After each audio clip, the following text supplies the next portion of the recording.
Good evening, everyone, and welcome back to the Iowa Girls State Wrestling Tournament, the first ever sanctioned Iowa Girls State Wrestling Tournament here in 2023 here at Extreme Arena in Coralville, Iowa. Blake Walker, Sydney Bolin here with you this evening for the nightcap, or at least from 5 to 7, and then 7 to 9. This is a really important part of the evening. Yes, we get to see who advances on to the semifinals, but you and I kind of talked about it before we went on air, Sydney, that the consolation is very important.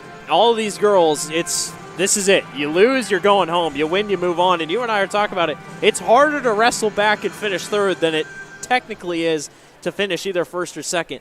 This is a big night for the girls that got through the morning session. Yes, no, this is super big for them. It's like you said, kind of do or die here. They really got to compete tough and, get that match won to the best of their ability so that they can move on to the next round. It was an interesting morning. We started out at 9 o'clock this morning, and in 45 minutes, we sold out. In 45 minutes, every seat in this building, almost 5,000, were taken up and sold out. Everyone else, again, if you're watching now and you plan on coming tomorrow, highly recommend you buy online tickets. If not, those are already sold out. I don't think they are yet. But get tickets online. If you show up here, just be, worrisome if you get to the door and you won't be able to get in. Sold out crowd. That was really cool. I bet we're going to be close to sold out once again this evening. I don't know if it's going to quite be as much simply because almost half our wrestlers have gone home already, it feels like. But a lot to look forward to this evening. Couple storylines. One of the biggest stats that stood out to me this morning was in the first round, 83% of the finishes in those rounds came by pin.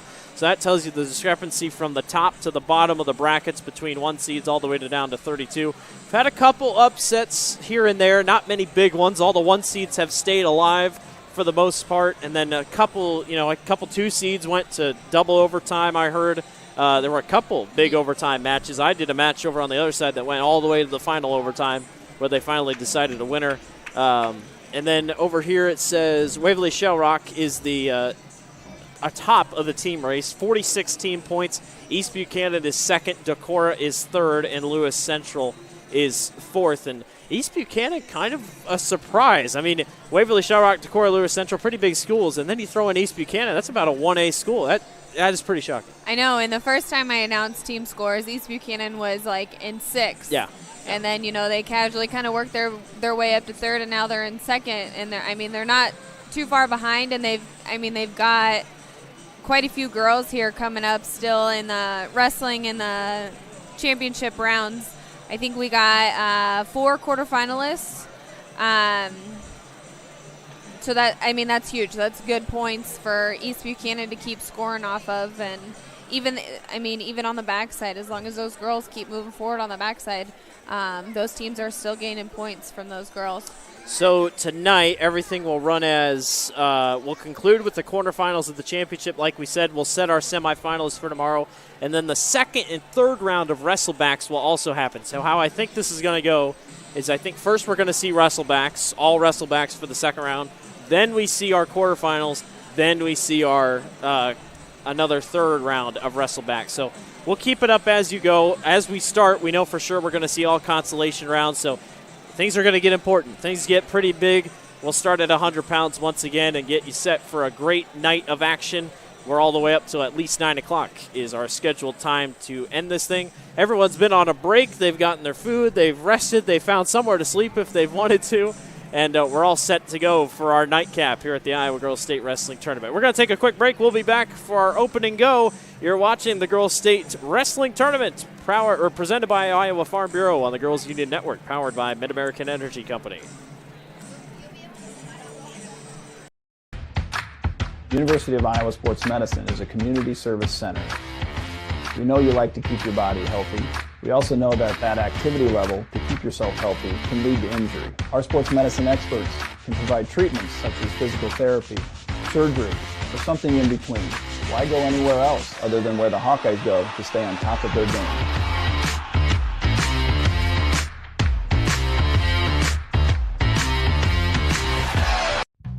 Across Iowa, you don't have to look far to find a bank that's got your back. From just around the corner to the next town over, hundreds of neighborhood banks are going the distance to ensure your future looks brighter than ever. By providing jobs, supporting local businesses, strengthening communities, and helping your dreams become reality. Here, the life you build is backed by Iowa banks. See how banks are making a difference near you at iowabankers.com. Farm Bureau is proud to present this amazing state tournament and celebrate the accomplishments of Iowa's student athletes. To the Iowa Farm Bureau, this is more than just a sport. It's hometown pride, it's hopes and dreams, it's our future leaders, it's a reason to do more and be more. And it's that farm strong spirit that can only be found in Iowa. Congratulations to the student athletes and coaches on a successful year, and remember, today's successes are just the beginning of tomorrow's achievements.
Welcome back to the Iowa Girls State Wrestling Tournament.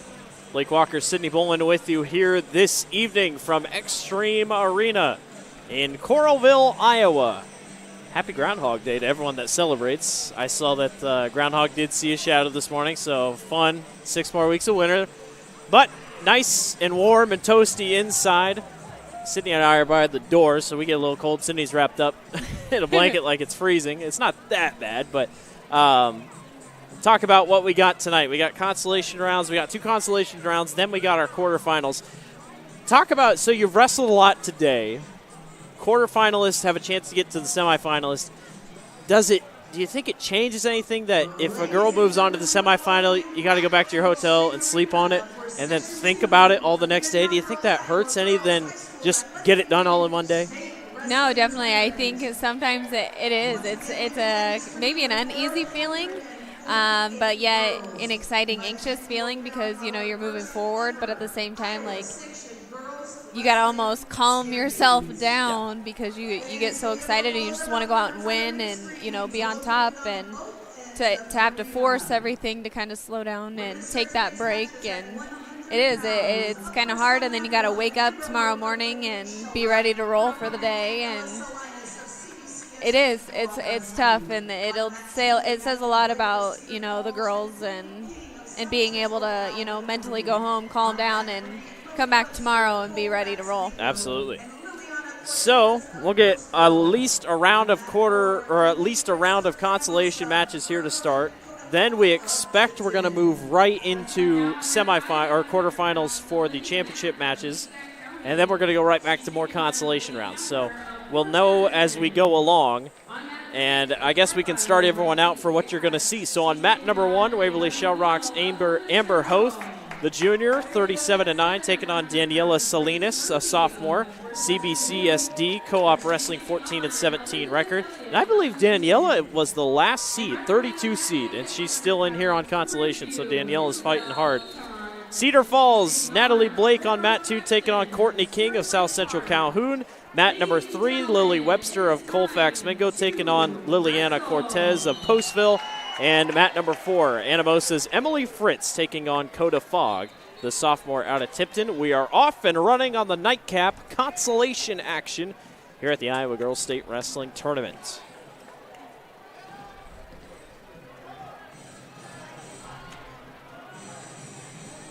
So we're starting at 100 pounds all across the board. And so far, no one has scored any points yet, but right. early We've got enough, some there it good- is right there. Yeah, I was going to say we've got some good leg action. Mat 2, we've got 2 with Blake, and she's going to work for some near fall points. And then even on Mat 4, we've got some, they're both working to, and they're going to call a stalemate on Mat 4. Natalie Blake is working quick on mat number 2, like you talked about. A 4-0 lead already, 47 seconds to go in the period. Aggressive start on mat number 3.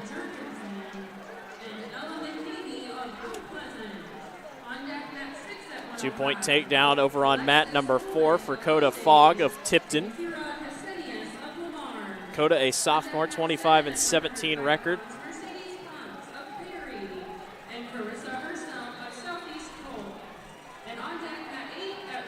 Ooh, we've got a takedown on mat 1.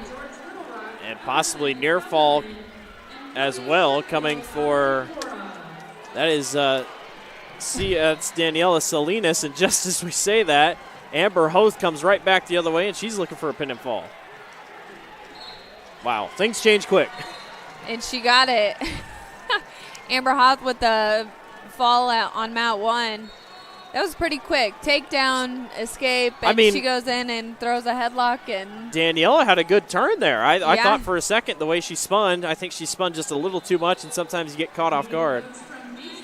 One thing that I noticed in the morning session a couple times, more than I think I had seen before, you see a girl with an 8-1 lead or 8-2 lead, and then she gets in trouble, and then she gets pinned, and you're like, oh my gosh, it shows that you're never out of it. No, never. That's what makes wrestling fun. I guess that's one of the things that I strive off of this sport. Even myself, when in my past of wrestling, I'd be up myself, winning 7-0, and then out of nowhere I'd get You're pinned, done. Yeah. and I'm like, oh, okay, to me, I maybe didn't take my losses maybe as hard as some, and I just kind of would shake it off and get ready to go for the next one, but. It sucks, but it's cool because it's just one of those things that there's constant action. Whereas a lot of times you just maybe get bored and say you watch them. If you watch them just kind of stand on their feet, it's not fun to watch. Well, and sometimes you get content. You have a lead and you're like, all right, I should be fine, and then one quick move. Mat number 1, new faces. Alburnette's Jersey Schultz taking on Macy Titit of Waverly Shell Rock. There's blood time on mat number 2. There's a pin and fall victory on mat number 4 for, I believe, that's Emily Fritz, who just got the win by fall over Coda Fogg. Yes, it is. So Fritz, who was trailing 2-0 early, gets the victory. She is moving on to the next round in the consolation round. Consolation round. To finish third, you have to wrestle more than you'd wrestle to finish first. It is a heck of a fight to get back to the top, but like you talked about, it's almost more rewarding in a way. Yeah, no, you have to work a little bit extra harder for that third place position because you're going to see some of these top girls even fall off, and you got to get through them again, to even get to that third place position. So definitely not a walk in the park for sure to get to that third place. Mat 2 was on blood time, and I guess they technically still are. The clock's not running. They're just trying to get the mat cleaned up. On mat number 3, Lily Webster and Liliana Cortez. Webster leads 2-1. Mat number 4, new faces, Raccoon River Northwest, Liv Halfpap, a consolation round. She's taking on Grace Hoffman of Kemper Catholic, a junior. That's getting going on mat number 4. Mat number 1, this is Jersey Schultz and Macy Titit.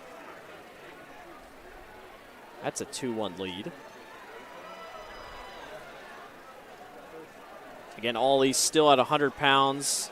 Mat 1 and mat 4 at 105 pounds, I should say.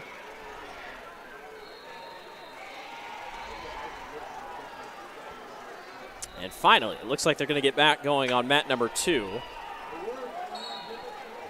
With Blake and King.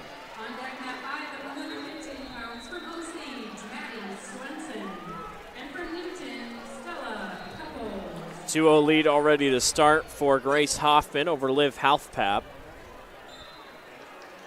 And you get towards some of these girls, there's a lot of good records, in this consolation round. A lot of 30-plus wins and only 10 to 15 losses.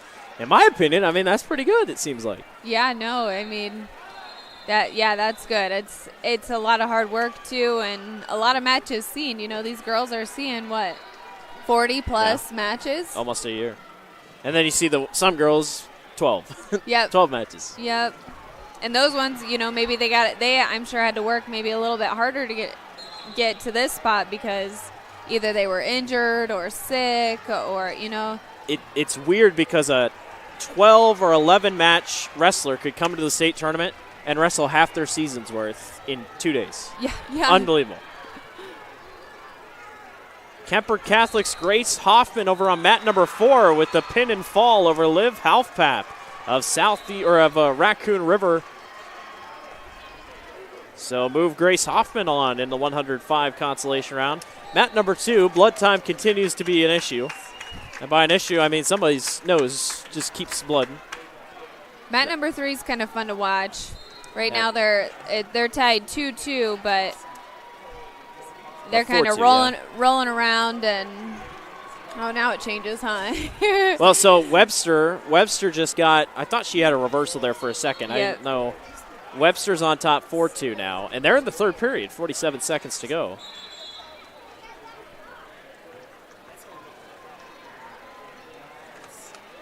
And we're going to period number 3 on mat number 1 between Jersey Schultz and Macy Titan.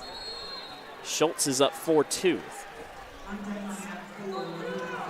Something cool that I noticed as people were coming in, I think I'm seeing a lot of the schools, coming and supporting, and you can tell some of them it's the boys wrestling teams coming to support the girls wrestling team, and that's awesome, because the girls have created their own thing. You're used to maybe having a couple girls go to the boys state tournament to watch them, but to have the boys wrestling team come cheer on the girls and encourage them, it's super cool to see. And the schools letting students out of class to come watch and support these girls, it's awesome.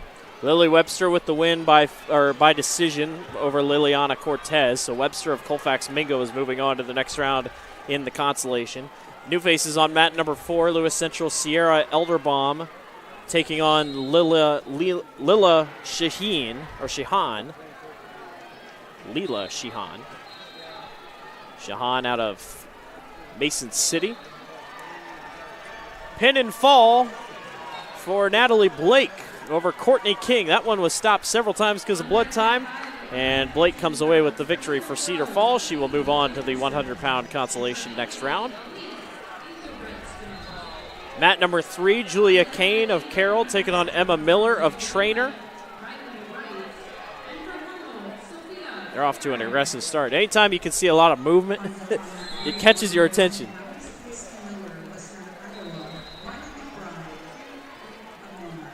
.29 seconds to go here on mat number 1. This has been the best one here so far between Schultz and Tite. And it's a 4-3 lead for Jersey Schultz.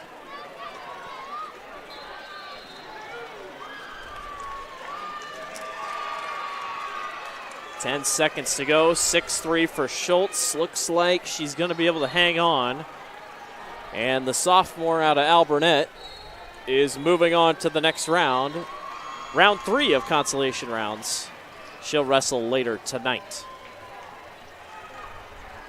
Yeah, so if you win your consolation round tonight, you do move on to the very next round, and that is tonight. So you don't get a ton of breakage. It's almost pretty much like this morning. Yeah. Usually the rule's like, 45 minutes? They try to get in between matches somewhere around there. Yep, no, definitely a rule. They've got to have 45 minutes between each matches. So, and we've not run into any time problems, and I don't foresee that being an issue by any means. Mat number 2, Ava Gannon of Dallas Center Grimes on top of Ella Haran of Ankeny, 2-0.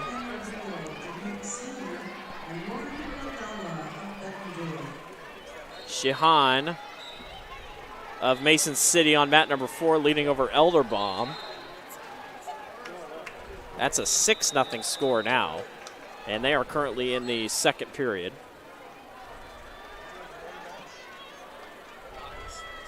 Good one on mat 3 once again as they're going to the second period, tied 2-2 between Kane and Miller.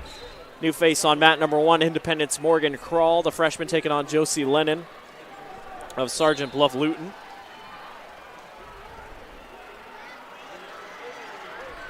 Gannon, for a second, was caught up on mat number 2. She's able to get right back on top and take a 4-0 lead. Mat number 3's got a tight match against Kane and Miller, with it being 2-2 in the second period. 1:35 to go in that one. Once again on mat number 2. Actually, Haran got back on top and almost had near fall points against Gannon, so it's 4-2 in favor of Gannon, but Haran's fighting back.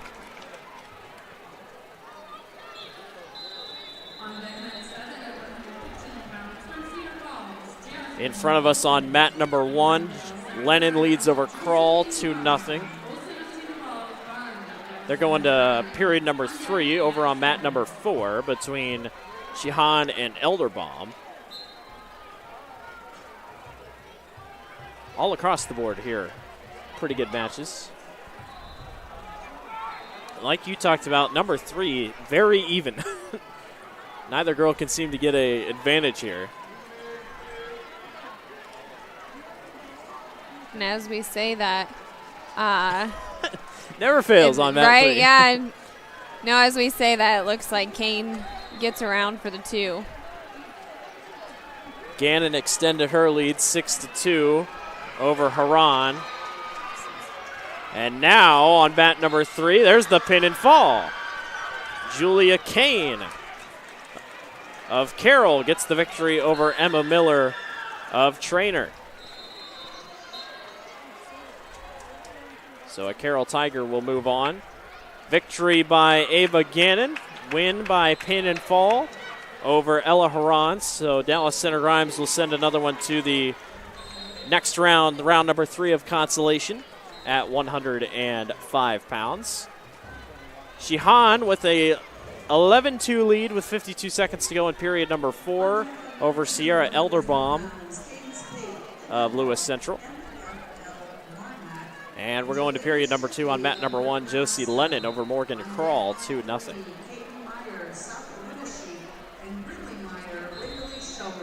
I think we're going to see a lot more of these kind of closer, tight-knit matches on both sides of the bracket kind of as we go through the day or evening. We're already more than halfway done with our day. Boy, a huge hit on mat number 3. That's Casey Miller and Marley McBride. And we're going to have a stoppage for blood time for probably good reason. I don't know who tossed who, but someone took a huge hit. Casey Miller leads 2-0 there. A victory over on mat number 4, and if I got that right, Sierra Elderbaum just won. Was trailing 11-2 and won by pin and fall. That is I turnaround, think I was looking at that right. Wow. Interesting. Mat number 2, West Branch, Emerson Thomas taking on Avery Burr of West Des Moines Valley. Burr 22-20 record. Emerson Thomas 26-5.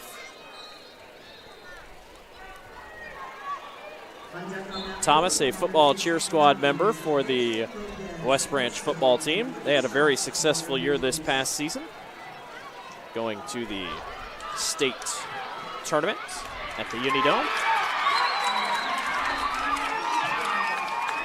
Mat number 1, things are getting tight between Crawl and Lennon, and Crawl has turned things around on Josie. Mat number 4, same thing. We're still in blood time on mat number 3.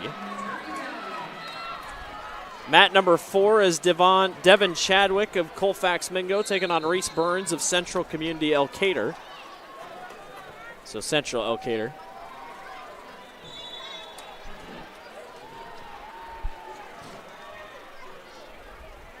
We're going to period number 3 on mat number 1. That has been a very competitive one so far at 110 pounds. And we're back and rolling on mat 3. Yeah, so Marley McBride starts on the bottom. McBride was the one that got picked up and put to the ground earlier. Casey Miller of Western Iowa is not letting go of that single leg. And one thing that's helping is McBride is kind of jumping, trying to get off the ground, and it's giving Miller a chance to just pick her right up.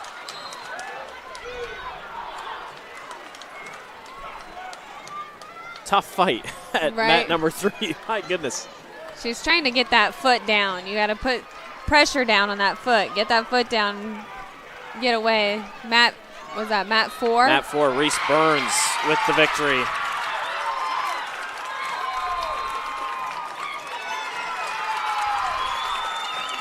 Mat number 1 continues to be a tight one with 1:11 remaining here. Crawl looked good. She leads 5, or was leading 5-4. Lennon turned it back around. Crawl turns back around on a reversal, and now it's 7-6 in favor of Morgan Crawl. Emerson Thomas leads 4-0 over Avery Burr over on mat number 2. Thomas a 26-5 record.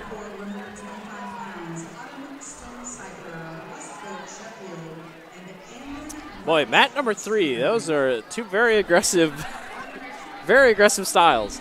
But, I mean, what would you do if you lost and you were done for the... You gotta fight as hard as you can. Yeah. We've just seen 2 heavy takedowns between those two. They don't want to be done. No. No, they definitely want to stay. 2 very good programs this season that have been fun to watch. Mat number 4, Postville's Dulce Lopez taking on Libby Stocks of Waterloo East. Stocks had a big takedown to start there. She leads 2-0. Morgan Crawl is going to hang on by decision and move on to the Consolation 3rd round at 110 pounds. She gets the victory over Josie Lennon of Sergeant Bluff Luton. We're going to we've been in period number 2. Sorry, it's just started over there on mat number 3 with Miller and McBride.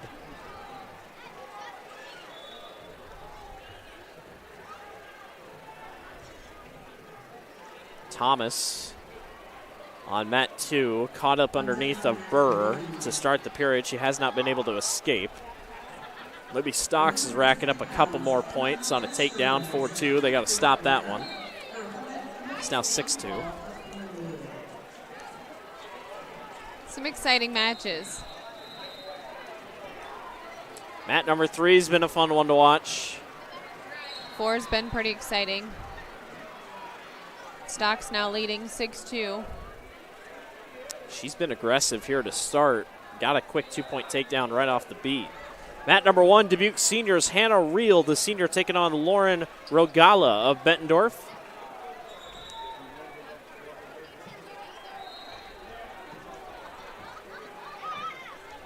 There's a couple of Bettendorf girls on the floor right now. One on mat number 1, one all the way over on mat number 5. And quickly they keep trading back and forth. It's a 2-1 match now with Rogala on top. They're going to the 3rd period on mat number 2. Emerson Thomas got up 4-0 and has held serve ever since. And they're just halfway through period number 2 on mat number 3. That's between Casey Miller and Marley McBride. It's a 3-1 lead for Miller of Western Iowa. And once again, she just does a really good job getting her opponent up and not giving her a chance. No escape, though, for Clear Creek Amana.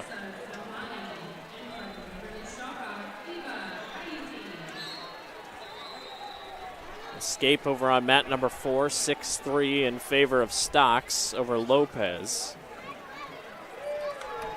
Mat 2 is far from over.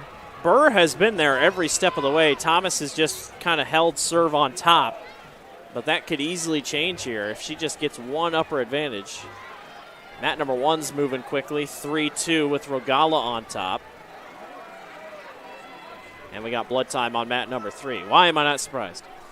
That one, I think that's the second stoppage of blood time.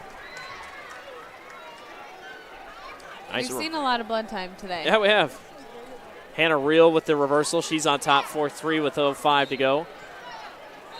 1:03 to go in period number 3 on mat number 2 between Thomas and Burr.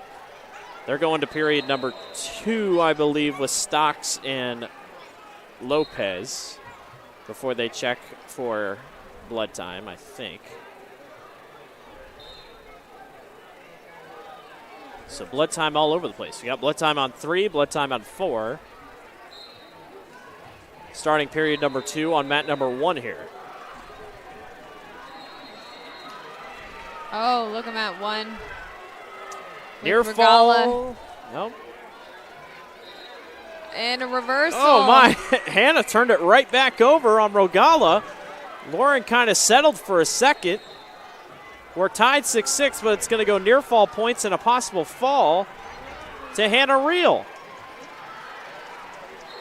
Pin and fall, Hannah Reel of Dubuque Senior. What a match against Lauren Rogala.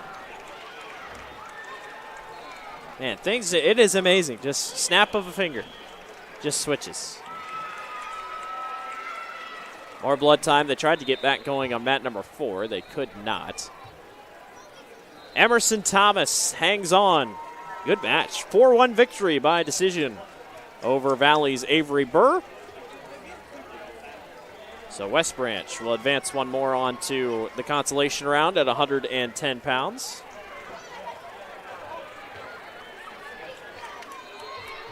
Mat 3's got a... Looks like they're finally back going. Yep.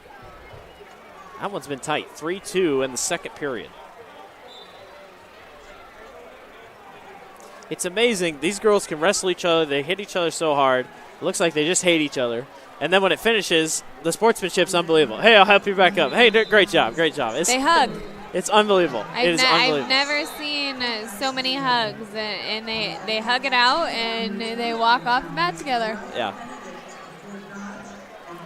Mat number 1, another name. It's going to be hard, but Clear Creek Amanda's Emma Descoroes taking on Emily Lundvall of Glenwood. And on mat number 2, Cadence Pape of MFL Marmac taking on Jelena Shipley of North Mahaska. Jelena, like we talked about in her first match of the day, had to have, 7 stitches in her head in the regional match. I'm not sure if that was in between. I guess I didn't figure out if it was in between. She wrestled, got hit, stitched it, then came back. All I know is she finished with stitches in her head. Yeah, that's all I know too. Is when she left regionals, she had 7 stitches in her eyebrow. Yeah. I haven't seen her head yet. I have binoculars, I guess. I could look, but I think Libby's... I'm honestly surprised she doesn't have a face mask. Well, yeah. Because it's not been very long. It's only been maybe a week. Yeah. Another one that was ahead that pulled back, Dulce Lopez got the victory over Libby Stocks by fall. So another one that, if you're up the whole time, it doesn't quite matter.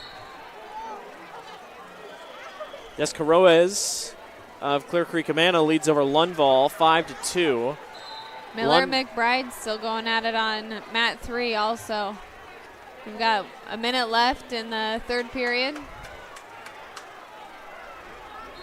And McBride just kind of caught underneath right now. Nope, she got away. So 5-3. Things get interesting.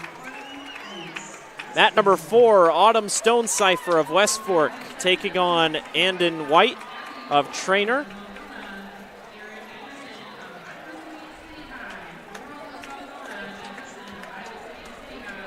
Cadence Pape on top of Jelena Shipley, 2-0. 16 seconds to go in that first period. And already a quick 2-0 start on mat number 4 for Andon White.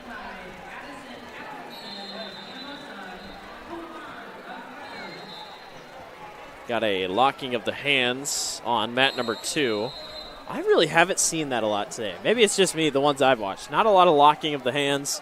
Not a lot of cautions, really, at the beginning. I feel like these girls have been very disciplined. Yeah, no, I've not seen too many cautions. I've seen some locked hands.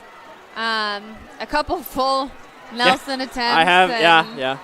But, yeah, no, I guess I kind of maybe expected to see more. Oh, on mat 1. Is that Decora's? Yeah, you take a stab at it. Right, yeah. Apologies for the poor pronunciation. I want to break him real quick. Casey Miller got the victory over McBride. Oh, awesome. Oh, wow. In the reversal?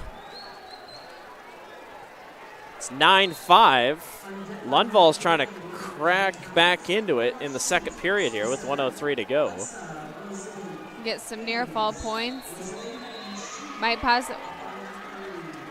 Close in the gap there. I got a 9-7 lead.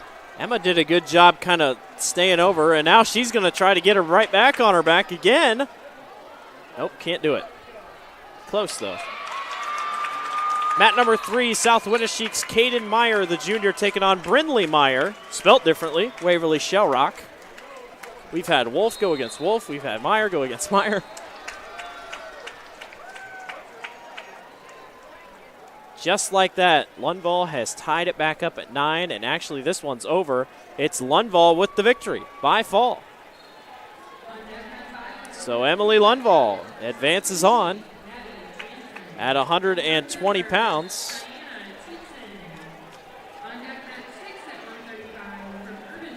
Mat 2, we've got Pape up 4-1 against Shipley.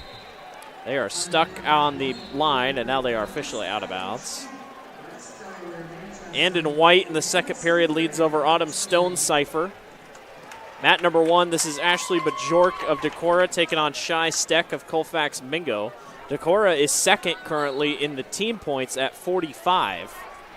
It's been a good showing for the Vikings.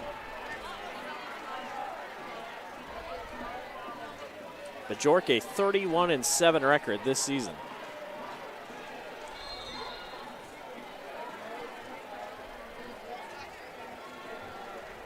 Kind of got a little bit of a standstill on mat 4 with Autumn and Andon. 2-2. They're just kind of. No one can get a real advantage. Yeah. As they roll out of bounds over there. Brindley Meyer of Waverly Shellrock leads over Caden Meyer of South Winnesheek. 2-1 over on mat number 3. Every time I look over at mat 2, Shipley seems to be caught up on the bottom. Got to give credit to Cadence for what she's been able to do, keeping her on the bottom. And mat number 1, Bajork is trying to grab a couple near fall points, and if even a pin and fall against Shy Steck. Ashley's got her whole body on top, and she grabs the pin and fall.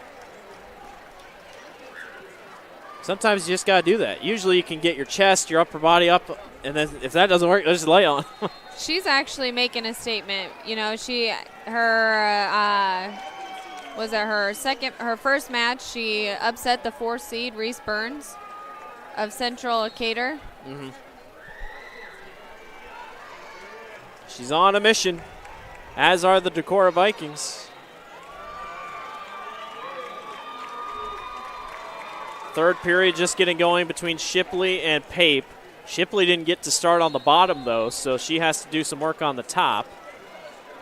Mat number 4, they are headed to the third period between Stonecipher and White, and it is Stonecipher with the lead. Mat number 3 has been close, 1:05 here in the second period. That's between Meyer and Meyer, Cadence and Brindley.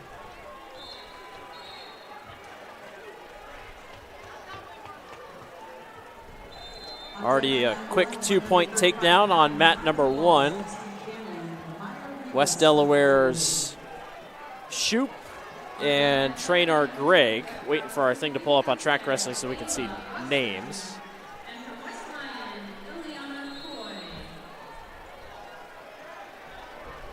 Shipley is doing all she can over here on mat 2, but she just can't seem to get Pape off her back.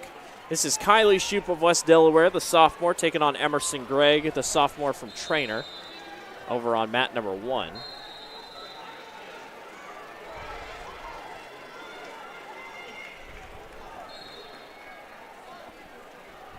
On mat 3, Caden Meyer did get an advantage, 4-2 over Brindley Meyer.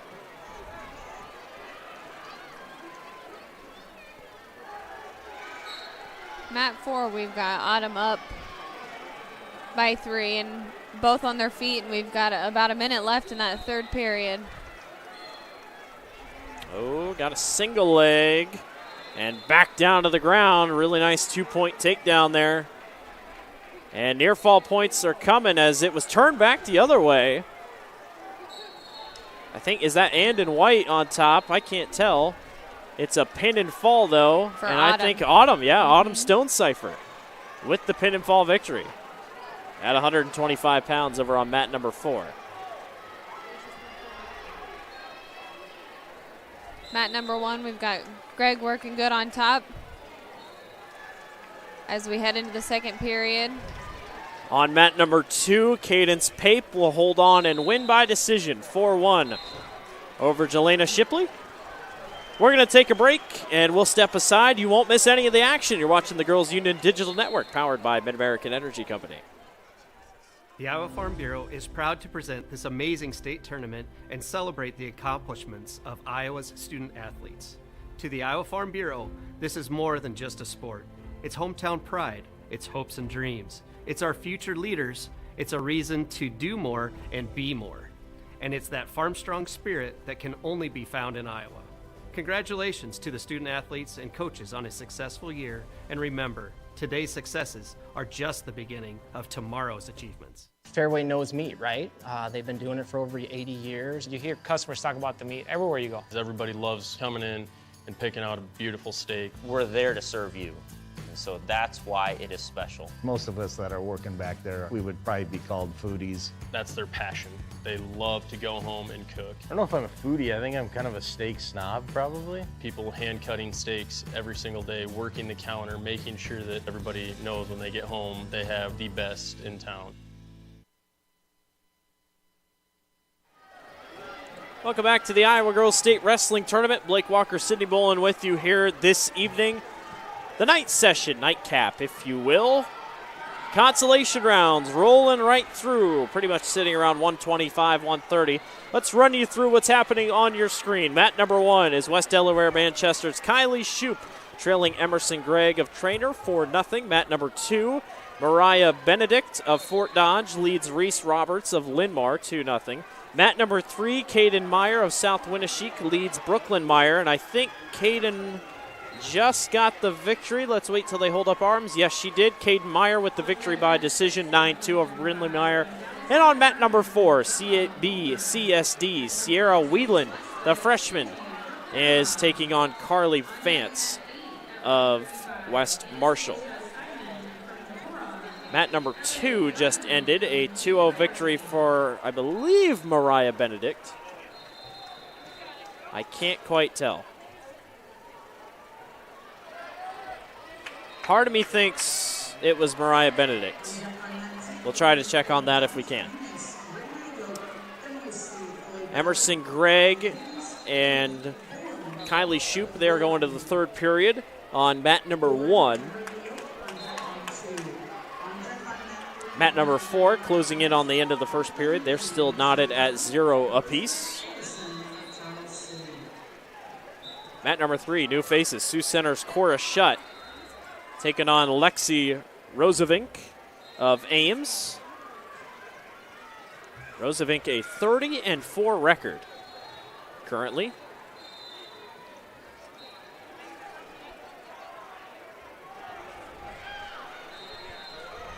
A 2-1 lead over on mat number 3 for Lexi Rosevink. Emerson Gregg with 1.5 to go currently holds a lead of 4-0 over Kylie Shoup. Good shot attempt on mat number 2 by Ridgeview's Destiny Brown. That's mat number 2, Mason City's Alexis Hoft taking on Destiny Brown of Ridgeview. There's some good action over on mat 4 with Fonts up right now, 2-0.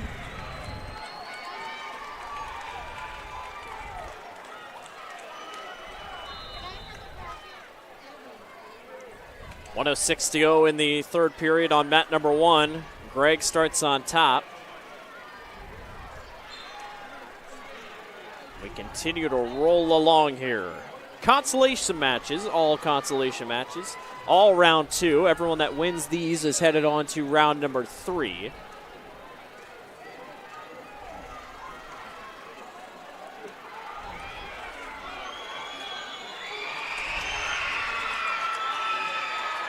See some excitement on mat 1. Wow. Mat 1 and mat number 4. Good reversal by Greg to make it 6-2. There's a pin and fall on mat number 4. Carly Fantz with the pin and fall over Sierra Whelan of CBC SD. 20 seconds to go in period number 3. I'm not too sure mat 1's photographer for, I believe, West Delaware is going to have very good pictures because even he is jumping up and down. Might be a little blurry. Emerson Gregg of Trainer with the 6-2 decision over Kylie Shoup of West Delaware. Mat number 3, Missouri Valley's Brooklyn Lang, the junior, taking on Elizabeth Olison of Charles City. That's at 135 pounds. Mat number 4, we've got Callie Thomas of Clear Creek, Amana, and Tierney Perkins at Crestwood. Olison, like we talked about in the first one today, she was the wrestler that when she won a regional, went and hugged her coach and accidentally cut her coach's forehead right open with her helmet gear. Headgear. Headgear. Headgear, helmet yes. gear. Why did I say helmet? Headgear. That's just the excitement. We've seen, like we said, wrestlers with stitches, coaches with cuts. Everybody's in on the action here. Mat number 4, Clear Creek Amana's Kaylee Thomas taking on Tierney Perkins of Crestwood. I've seen some nice shiners walking around. Yeah. Perkins is a volleyball player for Crestwood. She signed a letter of intent to wrestle at Simpson College.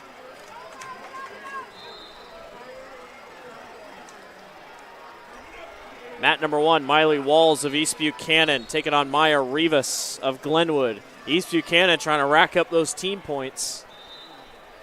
Yeah, it's either beat Waverly Shellrock or stay up there in the top 5. Mat number 2, Destiny Brown had a 2-point takedown and almost, she's going to get a couple more near fall points over Alexis Hoft.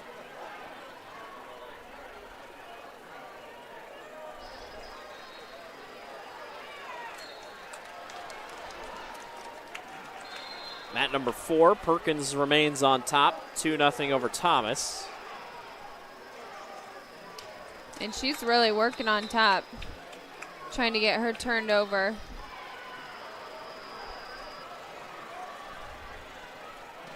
Mat 3, we've got a close match of Olson and Lang with, should be tied up now. Oh, we've got there was a 2-0. Yeah, they gave an escape. I'm not sure. There must have been a penalty yeah, there. Yeah. Yep. Yeah, because they gave her the escape. Lactans usually plays a factor in that. Mat 3, we're on to third period. Boy, nice move by Brooklyn Lang. She almost had Olison on her back. Or excuse me, that's mat 2. Destiny Brown. Hoft almost had Brown on her back. Brown was able to escape.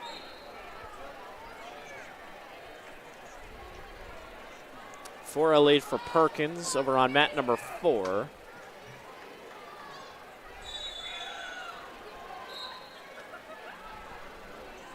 Miley Walls, second period getting going. She leads over Maya Rivas of Glenwood. Mat number 2, that is a victory for Destiny Brown. So the Ridgeview Raptor will go on to the third round of the Consolations.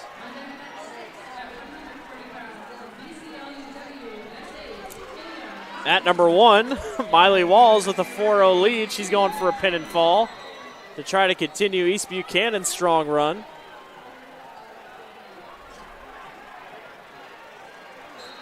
And there's a pin and fall. It's interesting to see girls in that position like Rivas was, their decision to either turn or the bridge. Because the bridge, it only can hold for so long. We've seen some bridges been able to hold out for very long.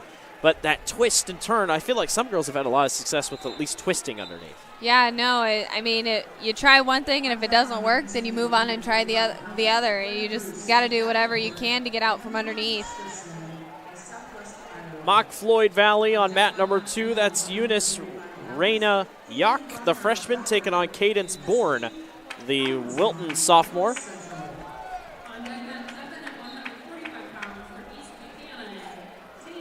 Mat 3, it looks like they're going, Mat 3 looks like they're going into the third period with Olson up 3 against Lang. Mat number 1, Emily Waters of Anamosa taking on Avery Ballas of Okoboji. Emily Waters with one of the more higher wrestling counts I've seen, 42-10, 52 matches this season. That's impressive. They're getting out there, they're wrestling, they're finding the matches. It's good. It's cool to see. It's not easy for the girls. No. Like we said before, we've had girls come in. There were girls coming in with 12, 13 matches. 9. Yeah, 9 matches 9, was one of the lowest we saw. Always good to wrestle. That's for sure.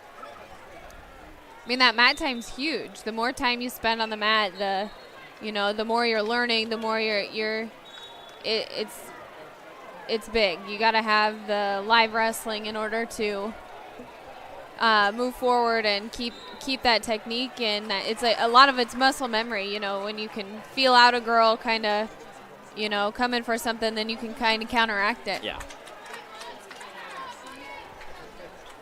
Mat number 4, they're in the third period with 1.5 to go. Tyranny Perkins continues to hold the lead over top of Kaylee Thomas. Everyone's pretty much calm for now. Mat number 2, no movement there. Mat 4's got some good action on top. That's Perkins of Crestwood. There's a 2-point takedown on mat number 1 for Emily Waters. Perkins almost had a near fall over there on mat number 4.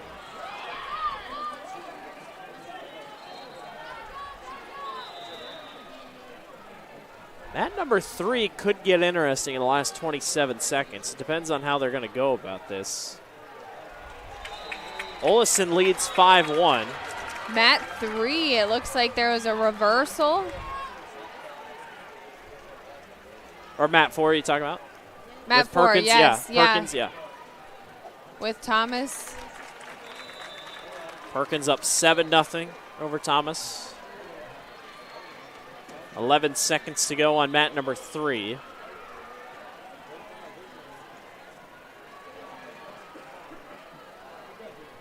And it looks like Elizabeth Olison is going to move on to round 3 of the Consolations. The Charles City senior gets her 26th victory on the season. And it looks like Tyranny Perkins, another senior who leads 7-0, is going to win by decision, 7-0 over Kaylee Thomas of Clear Creek, Amana. So Perkins is moving on to round 3 of the Consolations. Mat 1 in front of us has been pretty good. 4-0 lead for Emily Waters. Mat 2, there's not really much going on mat number 2. As it's 42 seconds to go in the second, we still don't have a score. Lots of hand fighting.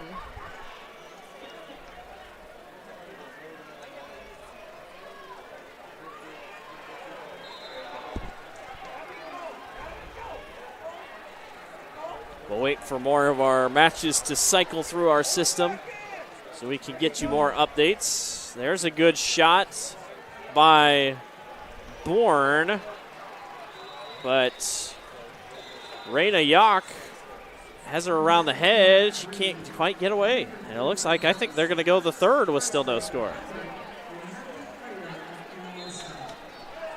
Indeed they will. Haven't seen that a ton today. New faces, mat number 3, Presley Moss of Missouri Valley, the sophomore, taking on the junior from West Marshall, Sienna Ficken. And on mat number 4, Mackenzie Tollefson of Decorah, taking on Julie Malum of Perry. Mat 1, it looks like we've got Waters going for the fall, and she gets it. Waters moves on to the next round in Consolations with a fall. I say mat 4 is big because Mackenzie Tollefson is of Decorah, who is currently fighting second right now in the team point race at 48 points behind Lewis Central. These consolations matter. I know some people think they don't, but these consolations, team point wise and individual wise, mean so much. Yes.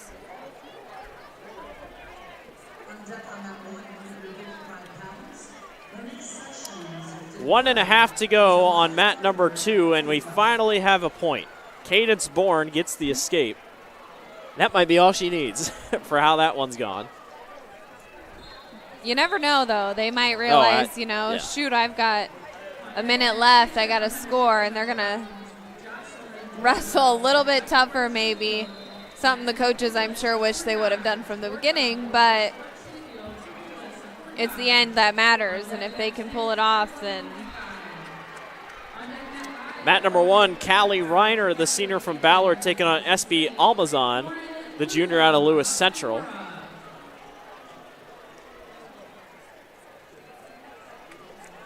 Ficken, I believe, just got the victory over Moss, if I'm not mistaken, on mat number 3. It ended by fall, whatever happened, but I think Ficken got the victory. 32 seconds to go on mat number 2. Yock has Bourne to the ground. Can she do anything with it, though? And a lift and a return. There's your 2 point for Bourne. Stamina was starting to become an issue there on mat 2. Yeah. Bourne looks like she could ride this thing out here for the next 10 seconds. Mat number 3, Gilbert's Alex Harswick, taking on Anamosa's Hadley Frater. Anamosa's had a couple wrestlers here. Very impressive from a smaller school. Not only that, she's got a 29-19 record. That's a lot. That's a lot of matches. That's still even impressive for a smaller school. Cadence Bourne with the victory over Eunice Reyna Yoke. So move Bourne on to the third round of the consolation round.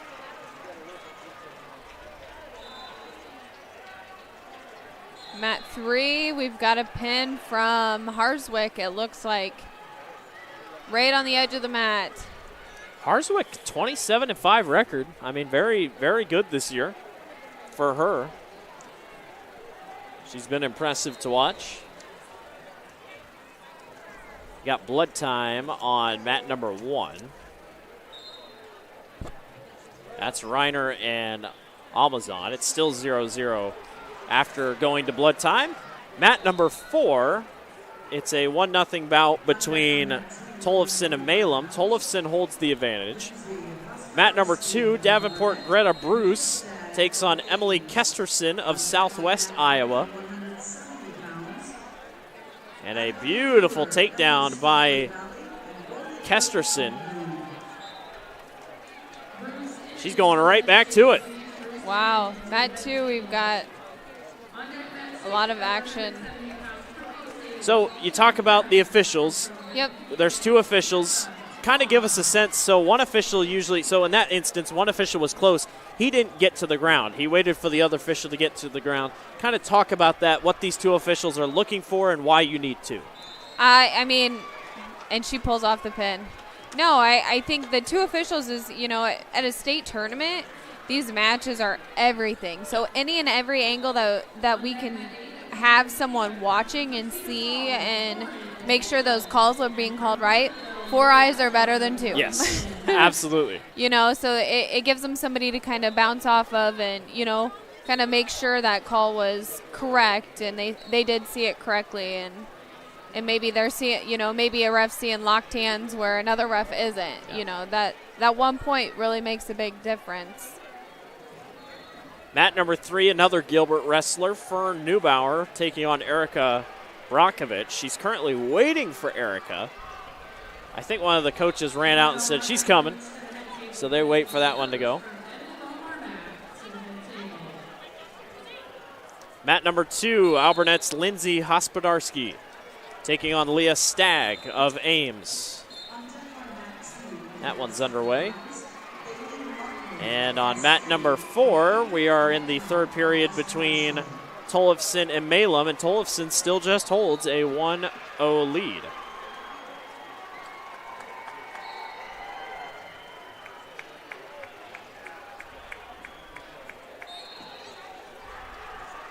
Ooh, a stalling call. On 1. Yep. Now mat 3 looks like they're going to get going between Neubauer and Brockovich. Keep your eye on mat 4. That one's been a pretty good one. Mackenzie Tollefson. East Buchanan has shot up the board back to number 2 in terms of team points, 49. Lewis Central hasn't moved a ton, but then I thought about it, Lewis Central has a lot of girls on the championship side. Yes. Mat number 2, they're moving quick. Hospodarski's in trouble. Leah Stagg is looking for a pin and fall here. She's doing all she can to push that back shoulder down, and she's got it. Leah Stagg of Ames is moving on to the third round of the 145-pound consolation. If you have noticed, these rounds are going a little bit longer, and I think you touched on it. The competition gets tough the more we go into the consolation and the more we go into championship. Yeah, no, and a lot of it is, the girls, they don't want to go home. No. They've worked super hard to get here, and they don't want to go home yet. They want to be on that podium. 27 seconds to go. Tollefson doing all she can against Malum of Perry. On the bottom right of your screen. They're going to have to stop it, though. Mat number 3 getting going. Neubauer and Brockovich. Mat number 2, new face, Cascade. Bailey Martin, the junior, taking on Avery Whitcop of West Marshall. Whitcop lost her first match of the season today. Whitcop, a West Marshall junior. She swims for Marshalltown High School.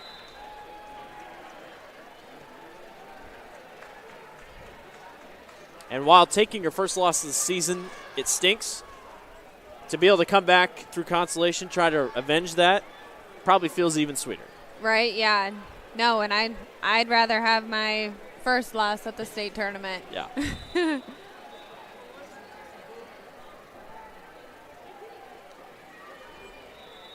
Especially the first sanctioned girls tournament. Yeah. All these girls, whether they've left already for the day or they're still competing, little do they know, and I hope they know that they're making a very big impact on girls wrestling. Absolutely. There's a lot of little girls out in the crowd, and I guarantee you they're looking up to all these girls watching, and it gives them something to be excited about. It's not, they don't want to be just a cheerleader on the mat now. Now they want to be the wrestler on the mat. Yeah. Tollefson of Decorah got the victory over Malum of Perry. Dione Garcia Vasquez of West Liberty taking on Morgan Malloy of Charles City at 145 pounds. Dione is a sister to Sylvia, who is at 115 pounds here at this state tournament.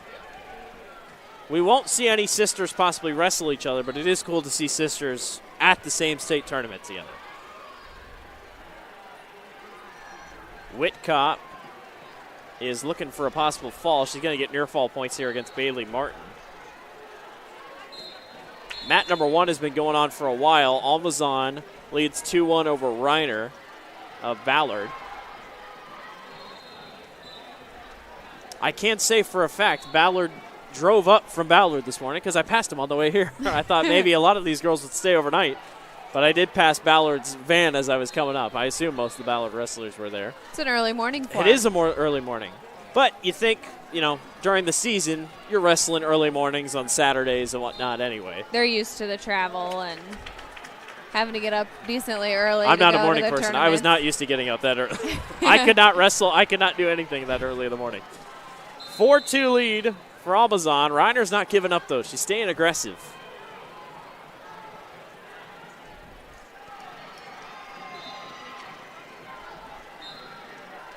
Mat number 3. It's a 1-0 lead in the second period for Brockovich.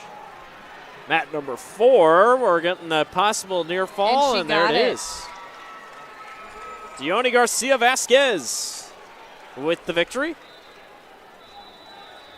Win by fall. We pulled away from mat number 2 as Avery Whitcop, who leads 6-0, is down on the floor with some sort of injury. We hope she's okay. There's still in the second period over there in that one. I saw one earlier. Girl got injured, was down for about 2 minutes, came back, won by a pin. Right? Yeah, I know it. She wasn't having it. She wasn't taking the injury out. She definitely wanted to wrestle it off. Adrenaline is a thing, and you can use it really to your advantage here at the state tournament. Almazan and Reiner still in blood time. Mat number 4, Cascade, Leah Schwenker taking on Tegan Solentich of Washington. That's getting going on mat number 4. I love the bright colored singlets. They're very easy to see, especially when they really match their school colors. I'm like, yes. Yes, perfect. makes it easier on us to differentiate the teams.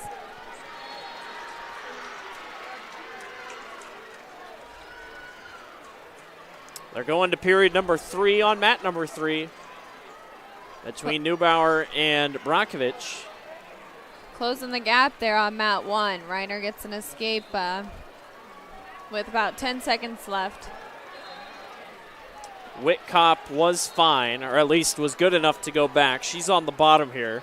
She might just ride this thing out and hope that she can get on with the victory. She's still in period number 2. That'll do it between Reiner and Almazan, and SB Almazan of Lewis Central will advance. We're going to take a break. You will not miss a thing. You're watching the Girls Union Digital Network, powered by Mid-American Energy Company.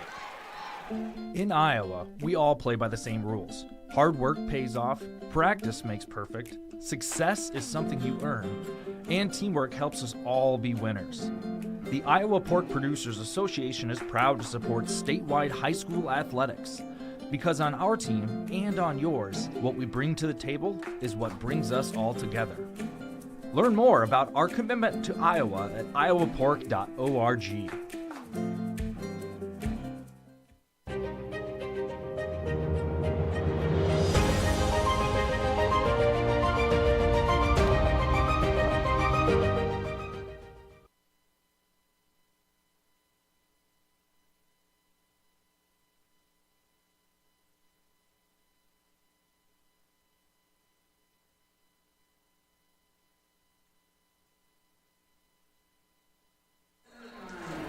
Welcome back to the Iowa Girls State Wrestling Tournament. Blake Walker, Sydney Bolin with you here this evening. Let's give you a rundown as we come off the break. Mat number 1, Decorah Mari Sessions taking on Jalea Gardner of Keokuk. Mat number 2, Bailey Martin trails Avery Whitcop 6-1. Mat number 3, Eric Brockovich leads 3-2 over Fern Neubauer. That's a very good one on mat 3. And mat number 4, Emily Sherrar of Cedar Falls taking on Haley Bodette of Dallas Center Grimes. And one thing that I pointed out as we went to break, team scores have gotten interesting. East Buchanan has tied things up with Waverly Shellrock at 52. Decorah in third with 50. Lewis Central in fourth with 42. Now, I'm not sure how many East Buchanan has left in the championship side, but like you and I talked about, anytime you can at least move further down the bracket, your team is getting more points. Right, yeah. And I went down during break and just chatted with other coaches and wrestlers, and a lot of people had a lot of good things to say about East Buchanan, and a lot of it's kind of like a watch out, we're going to have a tough match next because we got that East Buchanan girl, You can tell who they are in the crowd. A lot of them are up in the one of these main suites, but they have that nice blue, powder blue almost type shirt. Makes them really pop and stand out. The Buccaneers.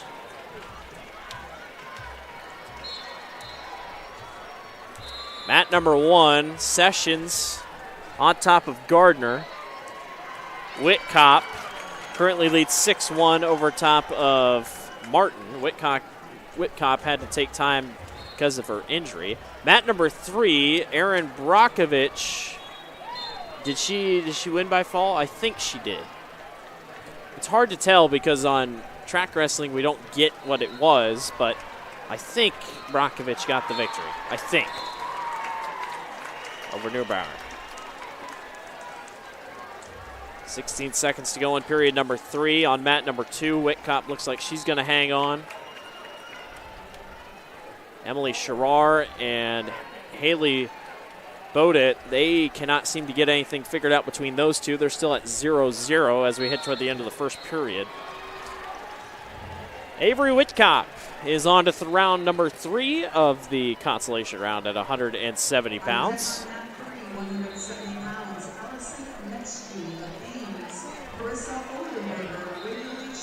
I love how these officials just go in and out. They got their little bench of their own. They just did a little fist pump to each other. You're up, man. Next man up. They've got a nice routine. It's cool. Mat number 1, Mary Sessions with the pin and fall over Jalea Gardner.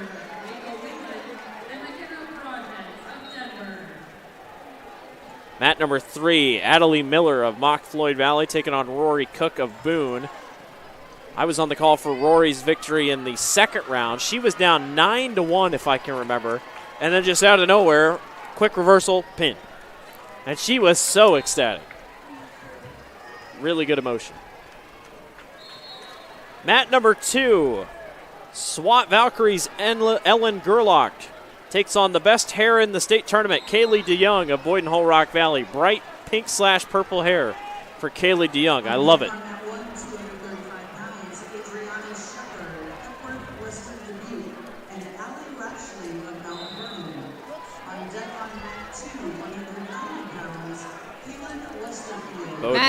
Mat 3, we've got a good match against Adelie Miller and Rory Cook. No score up yet, but they've been back and forth. Tegan Hartz of West Branch on mat 1 taking on Maya Fritz of Dallas Center Grimes. DCG's had a couple girls right here in a row. They got 2 on the video screen currently. Mat number 4, there's a 2-point takedown for Haley Badette. And she's going to try and get some near fall. Sydney, it looks like we're going to go to period number 2 on mat number 3. Nope, I thought for a second. Rory has good defense there and holds serve. Still no score. Yeah. Ellen Gerlach of SWAT Valkyrie leads 2-0. Over top of Kaylee DeYoung of Boyden Hull Rock Valley. Does it say how many teams came in? Representing 156 wow. teams. Unbelievable. So just think, as the girls wrestling grows, we've got a pin on mat 2. That was DeYoung. She was trailing 2-0 over Ellen Gerlach of SWAT Valkyrie, and she gets the victory by pin. That's awesome. We have a lot of teams here that, they're combined. Yes. So you have Des Moines Public Schools, and once we get this sport growing and bigger, and those schools, those groups are gonna start to break up. So we'll see more and more schools. Raccoon River, like Waukee Northwest. Yep. You feel like, man, that's not gonna be that long until we just see Waukee and Waukee Northwest. Yep. Rory Cook is caught up underneath on mat number 3. Mat number 1, Fritz leads over Hearts 2-1. Mat number 2, this will be Underwood's Kaylin Westerfield, the freshman taking on Aaliyah Johnson, the junior from Raccoon River. Aaliyah, 40-8 record, 48 matches. I know a lot of the Raccoon River teams and wrestlers wrestled a lot this season. It's still impressive, though. Yeah. That's a lot of matches. I know typically it's that 100 win is a huge milestone, and now it's kind of gone from 100 to 150. I was going to say, doing research, a lot of wrestlers here have 100 wins or just eclipsed 100 wins. And they're freshmen, sophomores. It's unbelievable. So, yeah, to hit that 100 win mark as a freshman, sophomore, it's impressive. The record books will be very full, ever-changing here to start, but it's going to be fun to watch these records be broken as we just continue to go throughout the years. Yes. At number 2, we're knotted up at 2 apiece. That's an escape, though, for Tegan Hartz. Mat 2, we've got a pin from, it looks like Johnson. Oh, no. Underwood. Yeah, Kaylin Westerfield.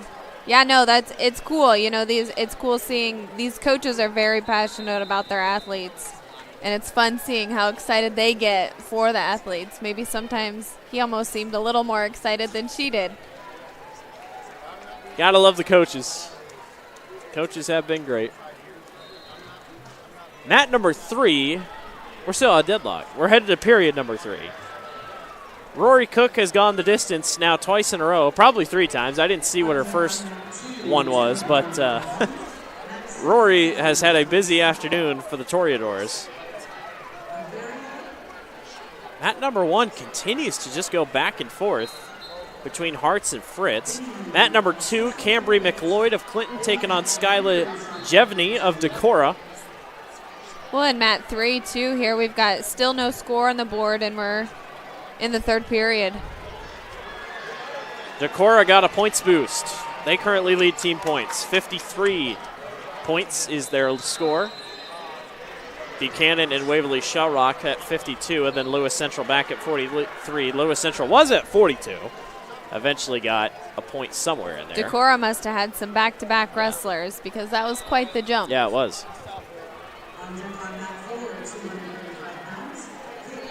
They keep going like takedown, but it's not enough for points over there on mat number 3. Well, and I think Boone's supposed to be on tab, so no escape or reversals or anything yet over there. They just kind of keep rolling around. She's doing a pretty good job at riding her out. Mat number 4, Maya Waldo of Ridgeview, the senior, taking on Chloe Hefner of Cedar Rapids Prairie. Prairie's had a couple good wrestlers today, I've noticed. If you want to know your top 10, if you're curious, Ames is 10th, Ridgeview 9th, Mason City 8th, Osage 7th, Anamosa is 6th, Cedar Falls 5th, Lewis Central 4th, Waverly Shellrock 2nd, East Buchanan is 2nd, Decorah is number 1. We got action all over the place. Meanwhile, mat number 2, that's a pin and fall for Skyla Jevney. There's another couple points for Decorah over Cambry McLeod.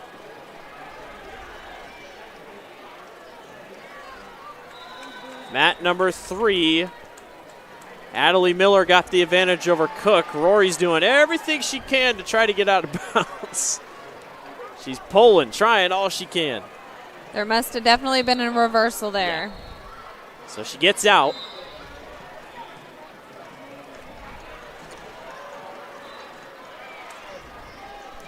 Mat 1, we've got Fritz leading the way, 7-4, with about 1:14 left in the match. She must have just jumped ahead because they were pretty much neck and neck there for a little bit. Hefner on top of Waldo, 2-0 on mat number 4. Keep an eye out on mat number 3. Cook has 15 seconds to try to figure something out. I don't know if she's going to get it.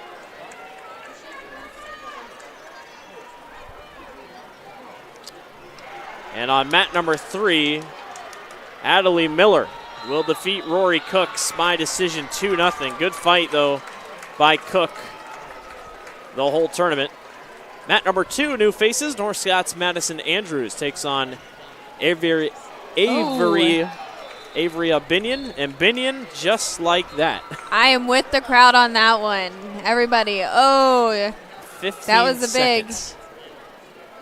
Maybe knocked the That's a wind out of her a little bit on that one. A very Binion. I didn't see it, but I heard it. Yeah. Like you said, the crowd as well. Binion with the fall. And so she struggled in her second match that she faced, Consolation. But remember, in her first one, she won in like 18 seconds. So did kind of the same thing. She's moving quick. And 18 and 15. Wrestlers have gone quick. I did see the Peach sisters from Iowa Valley haven't been on the floor by more than a minute combined. So that's interesting. Maybe that'll be our next stat that we look up on our break is who's got the fastest pin.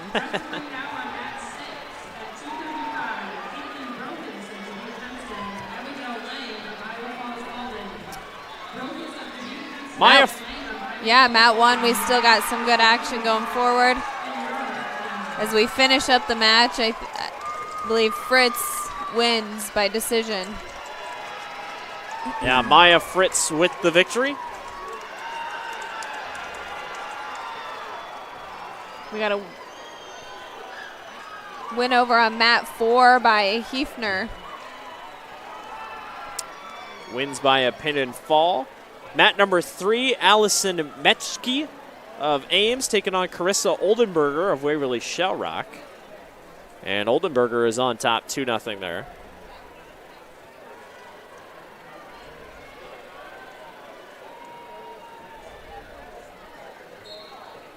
Mat number 1, another one underway at 235 pounds.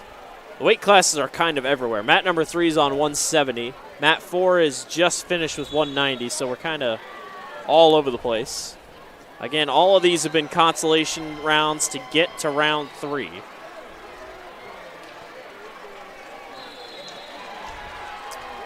This is Western Dubuque's Adriana Shepard taking on Allie Lashley of Mount Vernon on mat number 1. And on mat number 3, it's a victory for Allison Metschke over Carissa Oldenburger. And it looks like on mat number 2, we are done with mat number 2 for the time being.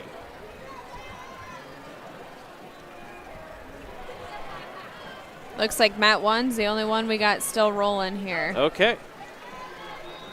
So mat 3 is done. Oldenburger got the victory. Yeah, so you're right. Mat 1 is all that's left.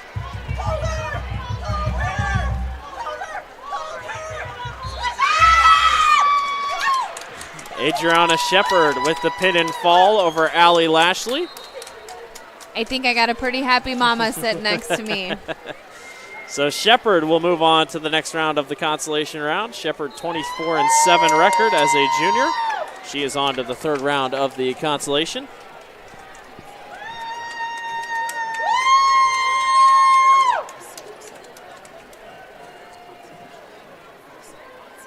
And I like how already warming up, I'm already looking ahead, but already warming up over on the mats 2 and 3. That's already Kate Biscaglia, the freshman at 100 pounds. She is ready and raring to go. She was waiting for the first chance to get out. She's getting antsy, huh? We're going to take a break. We'll be back. You're watching the Iowa Girls High School Wrestling Tournament, brought to you by the Iowa Farm Bureau on the Girls Union Digital Network, powered by Mid-American Energy Company. In Iowa, we all play by the same rules. Hard work pays off, practice makes perfect, success is something you earn, and teamwork helps us all be winners. The Iowa Pork Producers Association is proud to support statewide high school athletics. Because on our team and on yours, what we bring to the table is what brings us all together. Learn more about our commitment to Iowa at iowapork.org.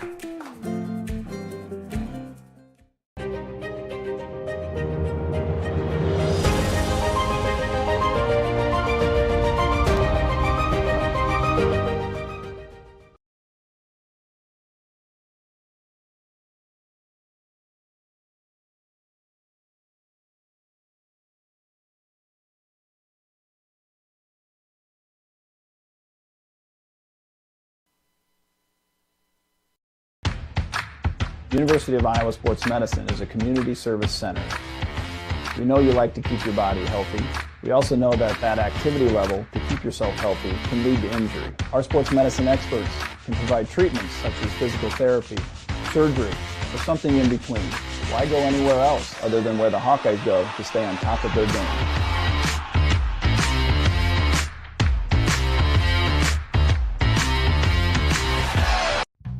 Across Iowa, you don't have to look far to find a bank that's got your back. From just around the corner to the next town over, hundreds of neighborhood banks are going the distance to ensure your future looks brighter than ever. By providing jobs, supporting local businesses, strengthening communities, and helping your dreams become reality. Here, the life you build is backed by Iowa banks. See how banks are making a difference near you at iowabankers.com. Iowa Farm Bureau is proud to present this amazing state tournament and celebrate the accomplishments of Iowa's student athletes. To the Iowa Farm Bureau, this is more than just a sport. It's hometown pride, it's hopes and dreams. It's our future leaders, it's a reason to do more and be more. And it's that farm strong spirit that can only be found in Iowa. Congratulations to the student athletes and coaches on a successful year, and remember, today's successes are just the beginning of tomorrow's achievements.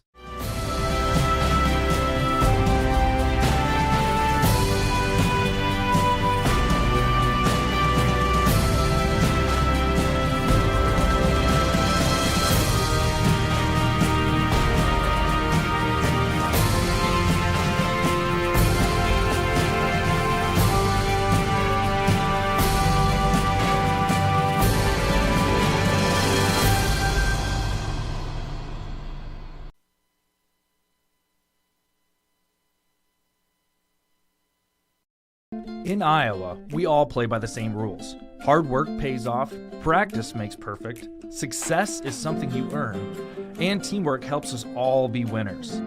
The Iowa Pork Producers Association is proud to support statewide high school athletics, because on our team and on yours, what we bring to the table is what brings us all together.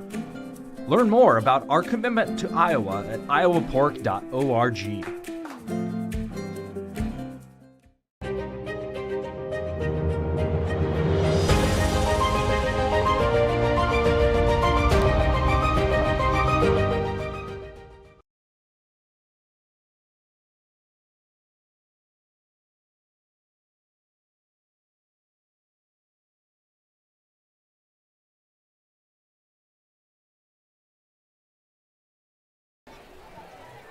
Welcome back to the Iowa Girls State Wrestling Tournament. Blake Walker, Sydney Bolin with you here this evening. We just finished up our side of our first round, as you would say, here of the nightcap.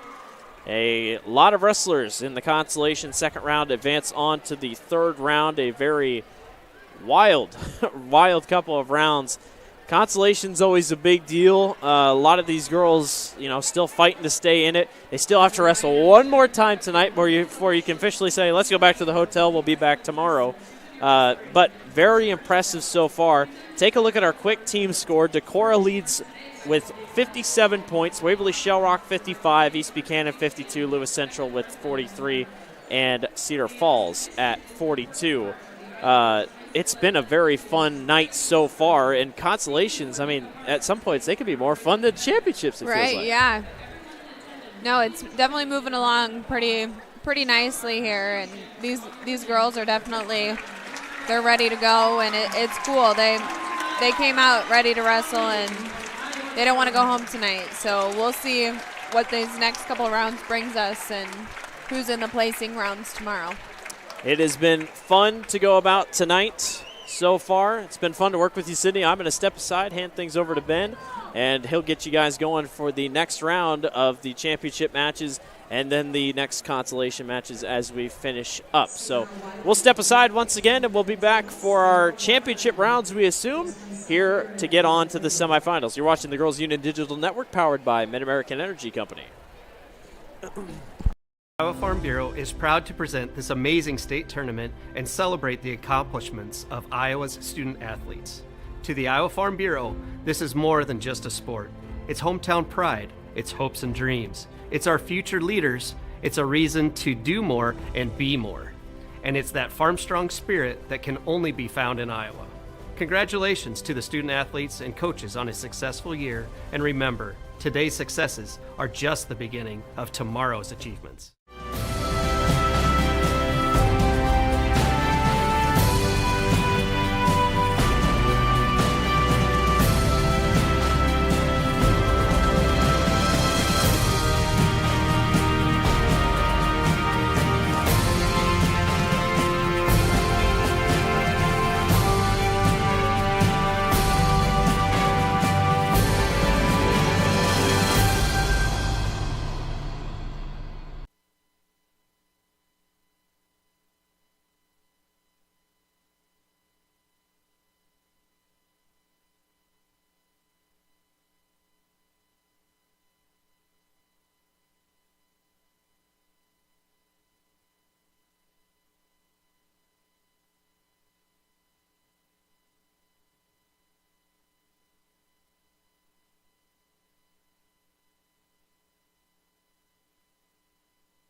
And a very pleasant return, everybody. Welcome back to Extreme Arena in Coralville, Iowa. It is the Iowa Girls High School Athletic Union State Wrestling Championships 2023.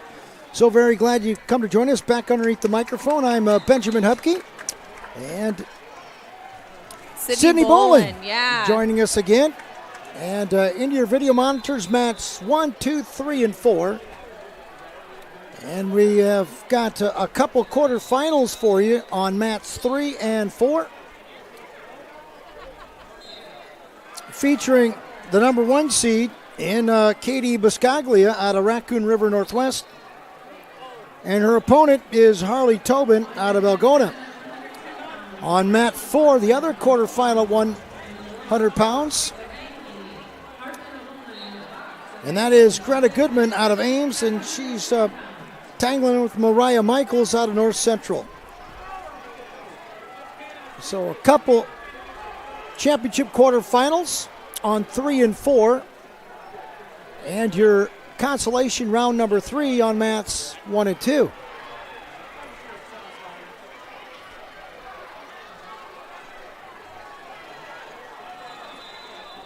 Mat 3, presently, the number 1 seed, Katie Biscaglia out of Raccoon River Northwest. With a big first period, she leads it 5-0. Over on 4, the number 4 seed, in Mariah Michaels out of North Central. She leads it 4-1. Sydney, what do you have on 1 and 2? Mat 1, I've got Amber Hoth from Waverly Shell Rock and Natalie Blake, sophomore in Cedar Falls. And right now we've got Hoth leading that match in the second period 5-2. And on mat 2, I've got Lily Webster of Colfax Bingo and Emily Fritz of Anamosa. And right now Webster's leading their match 10-2, also in the second period. Michaels has jumped out to a 6-1 advantage, down on 4. As they're more than midway through the second period. And the number 1 seed having her way in a quarterfinal. That is Katie Biscaglia out of Raccoon River Northwest. Continuing to be dominant, as you would assume all number 1 seeds would be. A little bit high right now, though, is Biscaglia on Tobin out of Algona. Mat 2, we had Lily Webster win, and she is on to tomorrow's placing rounds. Very good. So if you should happen to win this consolation round, in essence, that does substantiate you as a top 8 finisher in this first sanctioned girls state tournament. Accurate? Yeah, no, I'm... Congratulations then in store for those young ladies that get through the consolation round tonight. Unfortunately, if you're less fortunate and don't win that consolation round matchup here, it gives you all that much more incentive to work that much harder for next year. Yes. Should you have eligibility remaining. Yes. Now here up on mat 1. Oh. 2 more on the board for Biscaglia, the number 1 seed, down on mat 3. Very, very efficient is Katie Biscaglia. Folks, she's just a freshman, 43-0 into this matchup. Doing a good job right down there now, Sydney. She controlling that elbow and that far wrist. Mat 2, we've got Julia Kane of Carroll and Grace Hoffman of Cooper Catholic. Right now, Kane leading the way. And on mat 4, we've got Greta Goodman and Mariah Michaels. Mariah Michaels right now leading the way 9-1. Michaels having herself a good tournament, aren't we, with 2 falls for the number 4 seed out of North Central. Mat 1, we've got Hoth leading the way against Blake with a 6-2. As they are in the third period with a minute left to go. Just a tremendous day of girls wrestling here from Extreme Arena in Coralville. 14 weight classes, 32 young ladies to a weight class, and the turnout has been overwhelming. Very, very impressive to say the least. A little bit maybe lighter here tonight, but these kids work from season's beginning to season's ends, which will conclude tomorrow, and they put in a lot of time. They deserve all the credit. Yes, absolutely. These girls, win or lose at this point, I know that it's just going to be a sad day tomorrow because the season ends, but, you know, the ones that really want to keep doing it, there's a lot of off-season options out there to do some fun stuff. Katie Biscaglia will be the tournament's first semifinalist. Congratulations to her, an overwhelming victory. And the number 1 seed will move into the semifinals. That will take place tomorrow morning. And her opponent for the time being, would appear to be Mariah Michaels out of North Central. So whoever did the seating in the first weight class in the top tier of the bracket so far has done a pretty good job, and that's Mr. Matt Shannon out of Independence.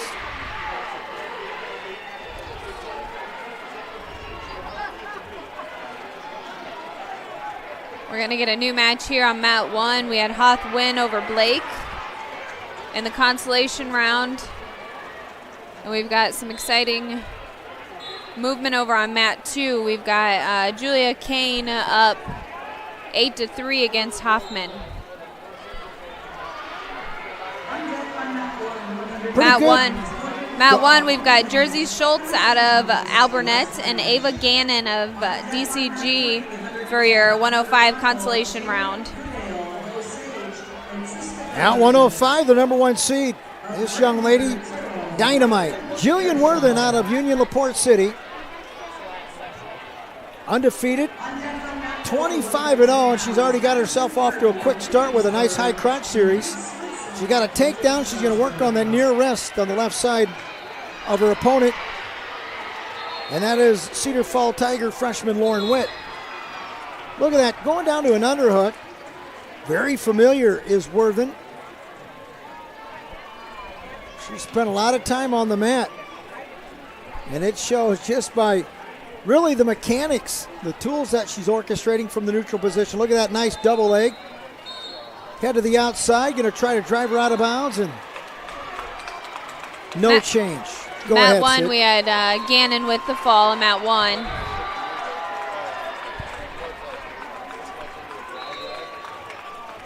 A new quarterfinal down on mat 4. And it features the number 12 seed and Lania Shalanagaski. Shalanagaski out of Durant, and already picking up some big points is Miss Trainer out of Sumner Fredericksburg. So Hillary Trainer is the number 4 seed, and she's going to work on Shalanagaski, looking for the fall. And there's a lot of time, a lot of real estate, I might add, on the clock to try to secure the fall. Pretty amazing, isn't it, how some of these young ladies can fight off the strength that they have to fight off their back. Maybe not even like the strength, but I feel like the flexibility really plays a decent factor in this too. No question about it.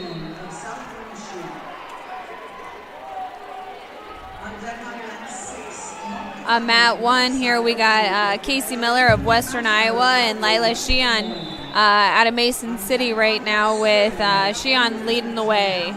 Lauren Witt, a 3-2 lead after the first 2 minutes. Down on 3, quickly to her feet from the bottom position. Oh boy, is Worthen. She's going to whip over Whip for a reversal. Trying to maybe bring her back a little bit. Now she has regained the lead as the defending state champion in Jillian Worthen.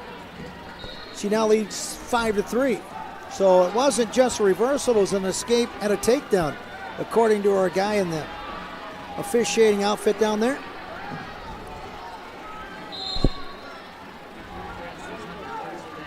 Here comes Worthen with a chicken wing left side of Witt.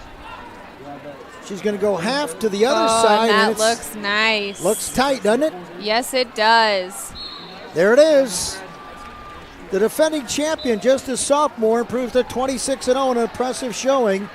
Winner by fall out of Union LaPorte City, Jillian Worthen. And the time of the fall is going to be 2 minutes and 52 seconds. Mat 1 here, I've got Morgan Krull and Emerson Thomas, with Thomas leading the match 2-0. Over to mat 4, the number 4 seed. Out to a very comfortable 7-0 advantage. That is Hillary Trainer out of Sumner Fredericksburg. Her opponent, the number 12 seed, out of Durant, and Lady Shalanagaski. So Shalanagaski got some work to do up, Sid, if she wants to get back in the match. Yeah, absolutely. Now on deck on mat 3, 115-pound quarterfinal, Mat number 2, I've got Casey Miller up now against Shion. She was down, made a comeback. Second period, just getting started. Mats 1 and 2 signify consolation round matchups. We always like to use the verbiage, you need to win it to stay in it. If you lose, it's my understanding, am I right, Sid, that if you lose on Mats 1 or 2, then your season has come to a termination? Yes, unfortunately, if you lose tonight, you're done. Good scramble mode over on 3. Another quarterfinal, this at 110 pounds. And it's the Jalen Goodell out of Osage. And her opponent is the number 8 seed out of Grettinger Terrell, Ruthven Ayrshire, in Trista Quinn. I do stand corrected. It's Ginn with a G, not a Q, so I do apologize for that minor mishap. All in all, though, it's pretty exciting stuff for girls athletics, most notably the sport of wrestling here in Iowa, and a big leap from one season ago when they sanctioned the vet. Tremendous turnout, and kids are wrestling with a lot of energy, a lot of talent out there, and some pretty good sportsmanship to top it off. Yeah, no, it makes it fun to watch, and then when a tough match is won, and that watch them help get the other one off the mat, it's cool to see. Well, the Green Devil down on 3 looking for the fall to assist her team in the team race. Got to be careful. She don't want to scissor that head. But Goodell, the number 1 seed, who fell behind momentarily, trying to make herself a semifinalist, and she has. Jalen Goodell out of Osage. Winner by a fall in $1.23. And she's into the semifinal later tomorrow morning with a big quarterfinal fall over Trista Ginn out of Grettinger Terrell, Ruthven Ayrshire.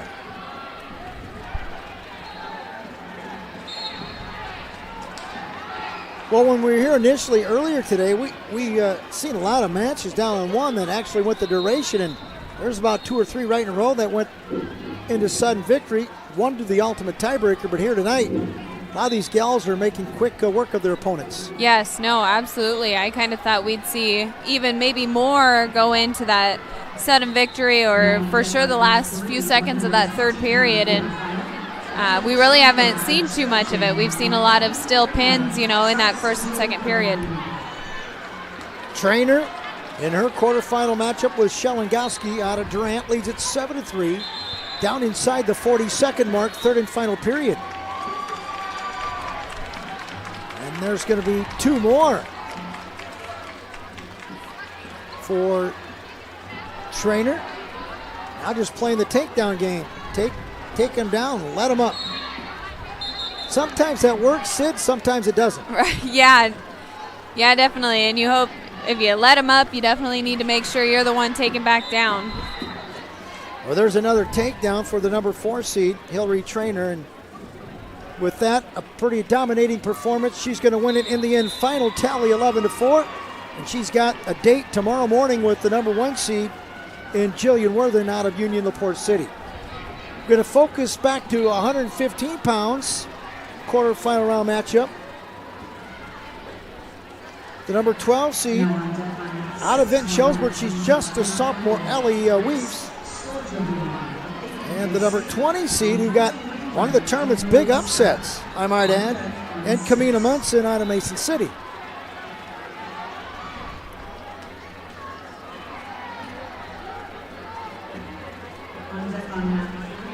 We've got about a minute left over on mat 2 with Miller in the lead by 4, and this one, deters, if she's done for the night or if she moves on to tomorrow. I misappropriately spoke. It is Caitlin Bjork out of Decorah who had the tournament's big upset. Right now she's in trouble, though. She's going to have to ward off this big near side cradle, courtesy of Vinton Shellsburg's Ellie Weaves. We got scramble mode forthcoming, and look at here. from being on your back momentarily to having the opposition on the back.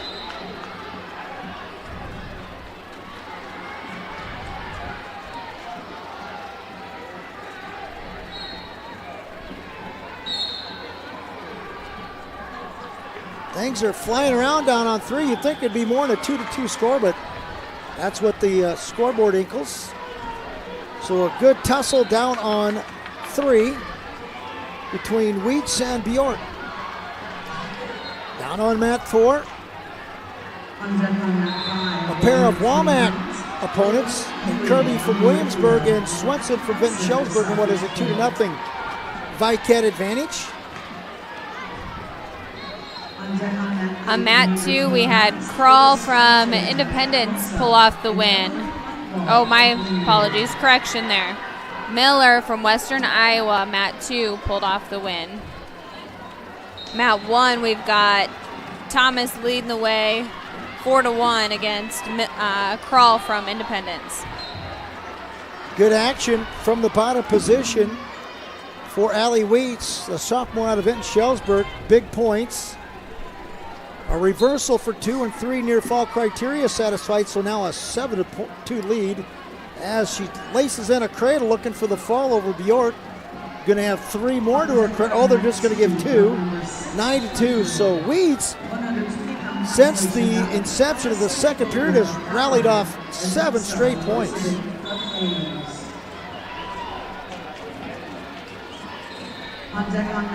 Mat 1, we had Thomas moving forward to tomorrow.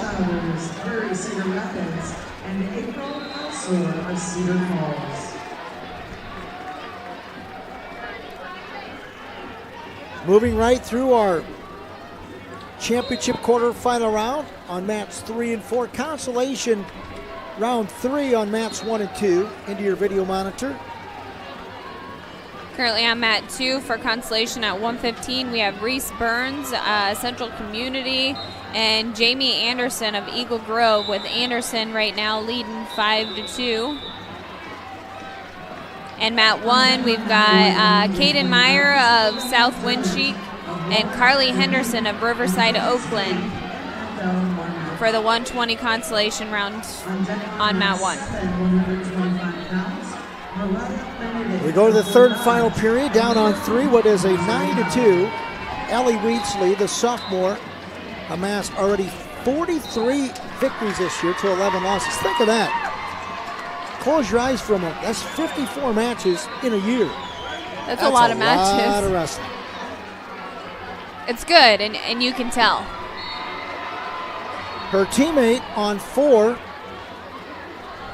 and Miss Swenson leading 4-0. So the Walmart Conference trying to flex their muscle a little bit here.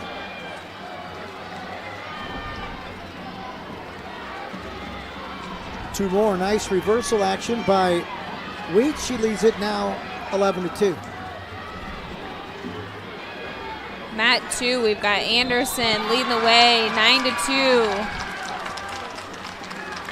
As we've got head into the second period. And mat 1, we've got winner Carly Henderson of Riverside with the fall.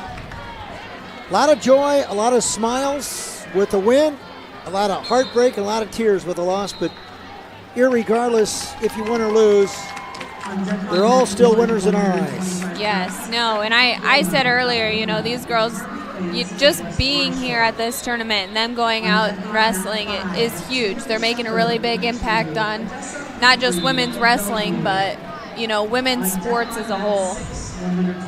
I've seen a multitude of college wrestling coaches here on the gal side doing some recruiting.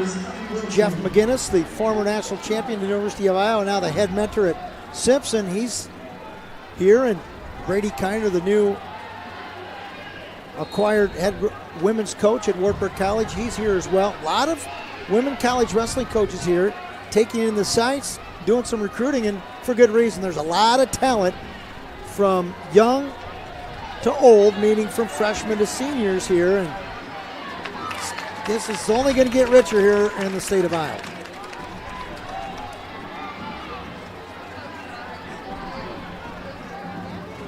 big thank you to our title sponsor, that's Farm Bureau. I know we talked a lot about it today, but if you have an opportunity to extend a thank you to them, whether it be with a handshake or a pat on the shoulder or even a phone call, those things are priceless. We would greatly appreciate it. Without Farm Bureau's support, and for that matter, everybody else, Fairway, Mid-American Energy, there's a lot of out there that make this broadcast to you and allow it to be free of charge.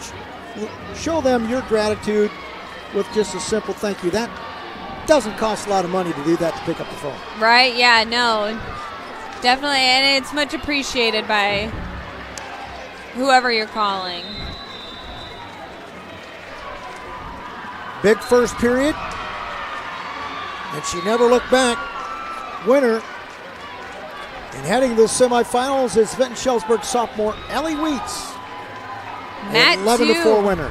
Matt 2 for the consolation for 115. I had Anderson winning 13-2, but Burns actually pulled off the fall, and she moves on to tomorrow. So Burns was trailing 13-2. Yes. How about those fireworks? You're trailing 13-2, and then you win by a fall? Yes. Wow. Congratulations, Reese Burns out of Central Community Alcator. That's really, we talk about it many times over, but that's just a facet in life. Regardless of you win and lose, you're down 13-4, and something goes well for you. It's almost like that never say die mentality. Don't ever give up, never quit. And that was just exhibited there. It's never over until the last whistle. Yeah, she definitely wanted to keep wrestling tomorrow, and she definitely showed it. Now up on mat 2, I've got Allison Baker out of from Ballard and Lexi Rosenvink from Ames. Mat 1, I've got Ava Dermott and Cadence Pape, with Dermott leading the way in the second period with 1:30, and it looks like she's going to get the fall. Dermott moves on to tomorrow.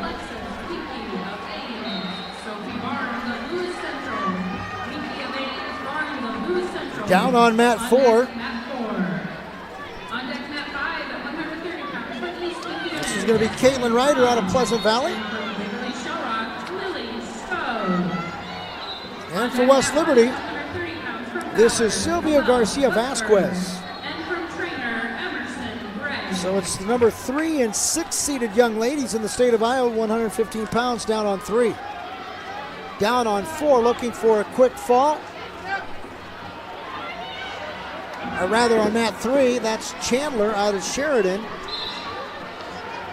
And another quick first period fall. And the winner of that will be the number 5 seed Leah Chandler. So Chandler making quick work of her opponent in 131. And she's into the semifinals tomorrow at 120. Up on mat 1 now, I've got Abe Gorham out of Algona. Ooh, that's a mouthful. And Carly Fance from West Marshall wrestling in the consolation rounds for 125.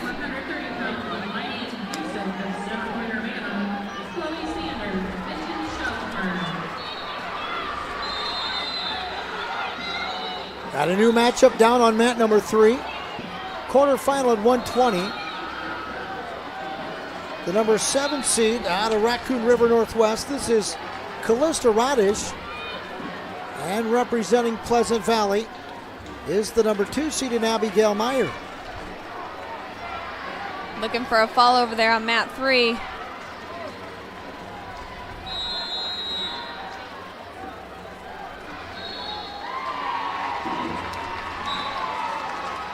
Well, I tell you what, just so impressive to see these kids. Just the way in which they fight off their back. A lot of times you'll see just kids concede that position. Not these young ladies. They just are doing everything in their power to get out of those difficult situations. It's not easy. No, definitely not.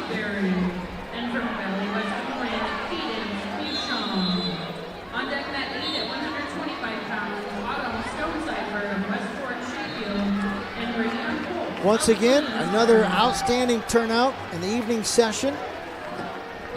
First day of this 2023 Iowa Girls High School Athletic Union State Wrestling Championships from Extreme Arena here in Coralville, Iowa. We're not as full as we were this morning, but the stands are definitely full. You know, I thought about this on the way back to the motel thinking, and I'm glad you brought it to my attention, 157 different teams represented here this year for this two-day tournament. But as much as we've seen the growth, not only across America nationwide, but more so right here in Iowa, how many will that 157 grow to next year in terms of different school districts represented here in the state tournament? Yeah, no, that was one of the things I mentioned earlier because I was kind of thinking about the same thing. And, you know, a lot of these teams are combined. So instead of having like Des Moines North and, you know, those schools, it's Des Moines Public Schools. So it's where you could have 4 schools, it's one school. Or Raccoon River, you know, it's Waukee, that's, I think, 3 or 4 schools. So once these girls really start to come out and those teams start to build and they can break off into their own teams, I mean, we're going to see a lot. We're going to see that teams number even grow. Yeah, and I think one thing, if you were observant, I know just by listening to you underneath the headset you are, how the girls' union has really coveted this event. I mean, you drive outside the arena, you see pink lace banners all over the restaurants, eating establishments, welcoming all of the Iowa girls to this event. They take pride in it as well. They want the kids to have success, whether win or lose. And I tell you what, this area, Coralville, Iowa City, has really bought into this event. It's really, really neat. Yeah, no, it's cool to see, and they definitely take pride in it. And you know, their pink banners really stand out, and I think that's one of my favorite parts. Yeah. Between the pink banners and our refs wearing pink shirts, I mean, it just adds a special touch that, you know, maybe a lot of teams are sports and they don't really do.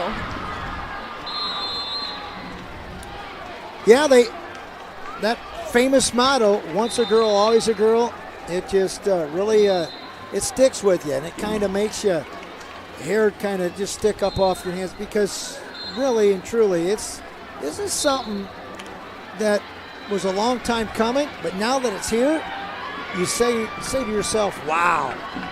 I mean, reality sets in, and now you really want to see it just take off like a firecracker, right? Right, yeah, and it's one of those things too, like slowly but surely we'll even probably get to that point where, you know, we're going to have 1A, 2A, and have to separate the girls that way. We started our day today with 448 wrestlers and 14 weight classes. And, I mean, we've got 2 full days, and the place was packed. Well, let's plant the seed a little bit just for fun. And they may be thinking this as well. A lot of it might be surrounded by the fact that the fan base is right. Yep. But maybe extend it to 3 days. Yeah. And think about this. What if you made it small class / large class and you doubled up? You go from 448 participating in the state tournament to now 996. You've got 448 new qualifiers to the tournament. You got more people coming to the tournament. They're spending more money. Everybody win. It's a win-win situation. I don't see how you can go wrong with that. Yeah, but no, and I believe the mastermind behind all this, she's definitely got a game plan for the future, and she's excited and ready to find some ways to keep it growing and, you know, keep it as good as it's been this weekend. Yeah, well, we talked about that earlier when you and I were on the earlier session today. And I just think the fact that what they did a year ago is a testament to the Iowa Girls High School Athletic Union, but more so the fact that they took the initiative, they put their moved it forward, and man, it's a win-win proposition for this entity, and it's really cool through my eyes, and I think for everybody else's eyes as well. Right, yeah. No, and I mean, if you look in the crowd, look at all the young kids, the little girls up in the crowd cheering on, whether it be friends or siblings or, they're looking up. These little girls are going to be like, oh, well, I want to try that. And then it grows from there even, too. There's so many different ways of this sport growing. No question about it. You stated so eloquently and so perfectly. But that's what you want. We're so fortunate to be here to bring it to you live.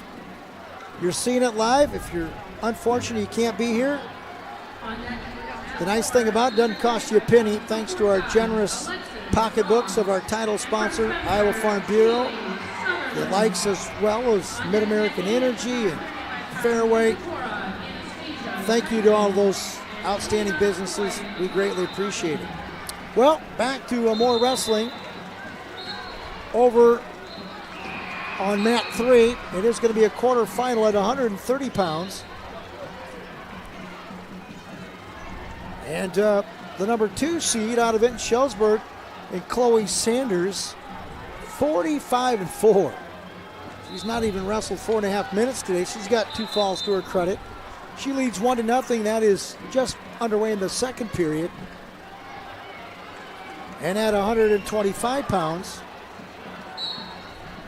we yet have a score, and that is between the number 5 seed out of Ames and Alexis Winkie and Sophie Barnes, the senior out of Lewis Central. On mat 1 for consolation round, we've got 130 Noelle Bodiger from Ballard and Emerson Gregg from Trainer. And mat 2 for 125 consolation round, we've got Eva Hayes of Waverly Shell Rock and Nicole Bond of Red Oak. We talked about this earlier today, and you really can't see it with our picture, but just some of the mannerisms of the coaches, whether it be female or guys in the corner, they really get into this thing. I mean, it's pretty impressive, but most of all, they put everything in perspective. They know they're not always going to win. Sometimes they're going to lose, and when they do lose, they always embrace their young student gals with, the support. And you need that, because nobody likes to lose. No.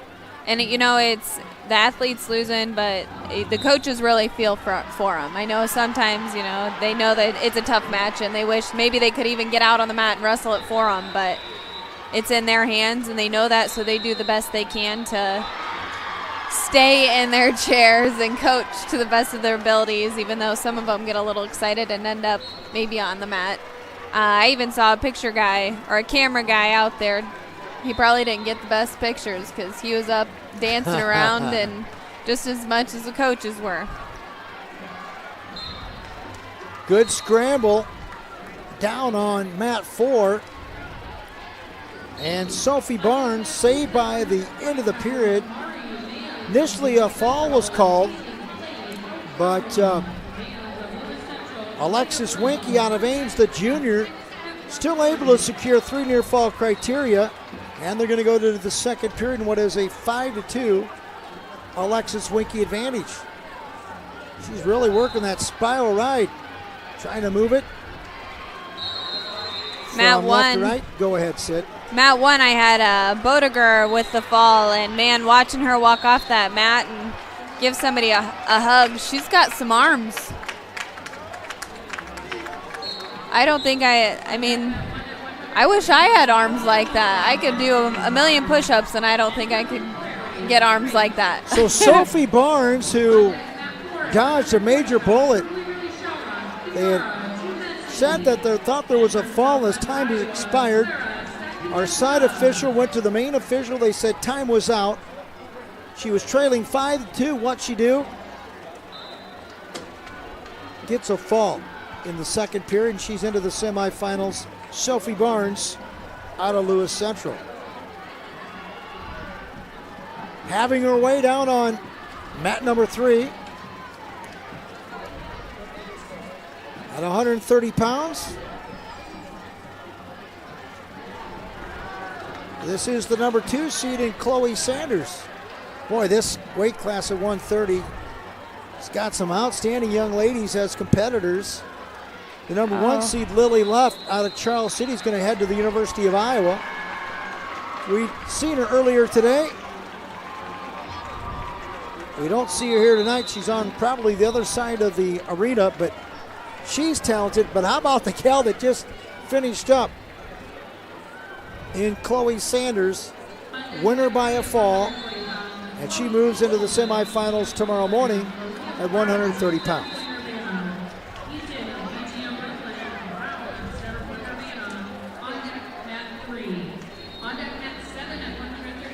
$135-pound quarterfinal. Dakota Whitman out of Independence. Her opponent, the number 10 seeded Lizzie Wolf. Wolf, a freshman.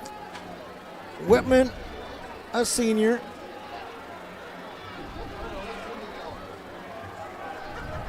And you know they probably wrestled a couple times this year, a pair of Walmack opponents. And Whitman's going to drive her out of bounds. We're going to get a fresh start from the neutral position. Tyler Lutz is the official, down on 3.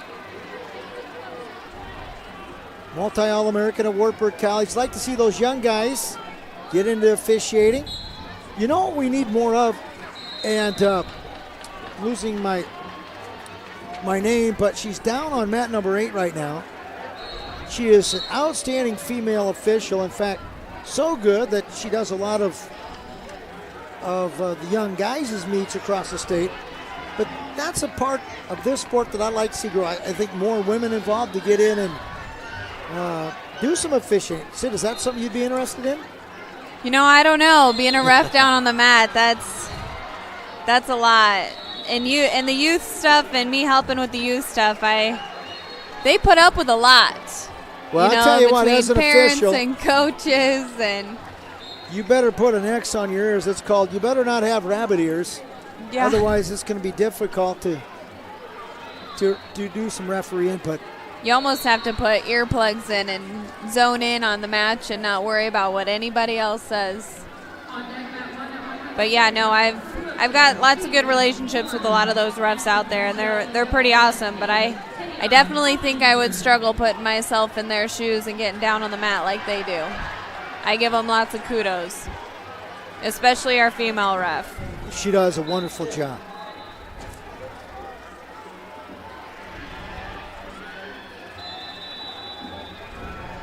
Well, with that being said, I think it's a good time to take a good timeout. And with that being said, we'll do that. We'll give you a 1-minute timeout to maybe put a little bit of H2O back in your system wherever you may be watching at home, and even a bag of microwave popcorn as well, right? Yeah, I know. You can do that as well. Smells like popcorn here. Yeah, we'll take a brief timeout. We're live from Extreme Arena in Coralville, Iowa. It's the 2023 Iowa Girls High School Athletic Union State Girls Wrestling Tournament, all right here on the Central Iowa Sports Network. The Iowa Farm Bureau is proud to present this amazing state tournament and celebrate the accomplishments of Iowa's student athletes. To the Iowa Farm Bureau, this is more than just a sport. It's hometown pride, it's hopes and dreams, it's our future leaders, it's a reason to do more and be more. And it's that farm-strong spirit that can only be found in Iowa. Congratulations to the student athletes and coaches on a successful year, and remember, today's successes are just the beginning of tomorrow's achievements. Fairway knows meat, right? They've been doing it for over 80 years. You hear customers talk about the meat everywhere you go. Everybody loves coming in and picking out a beautiful steak. We're there to serve you. And so that's why it is special. Most of us that are working back there, we would probably be called foodies. That's their passion. They love to go home and cook. I don't know if I'm a foodie. I think I'm kind of a steak snob, probably. People hand cutting steaks every single day, working the counter, making sure that everybody knows when they get home they have the best in town.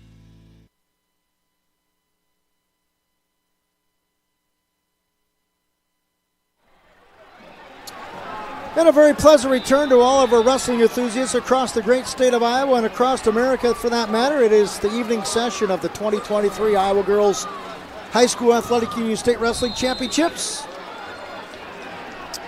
A lot of good wrestling. right in front of your very own eyes. Mats 1 and 2 are consolation round 3 matchups, and mats 3 and 4 are your championship quarterfinal round matchups. On mat 1 for consolations at 140, I've got Emily Waters out of Anamosa and Grace Conway, Mid-Prairie, with Emily Waters leading the way. I've got 130 consolation on mat 2, and that is Destiny Brown out of Ridgeview, and Becca Hinderaker from Tipton, with Brown leading the way on that mat.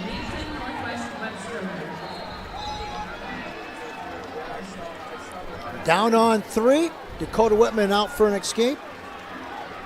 Points have not been warranted just yet. She's got to get out and get one. Nothing there yet.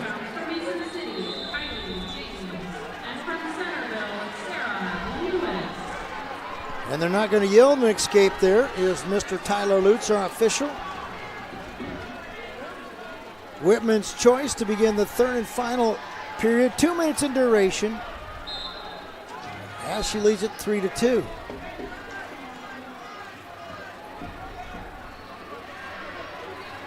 Good one down on 4 as the number 1 seed in Alexis Ross leads it 10-2.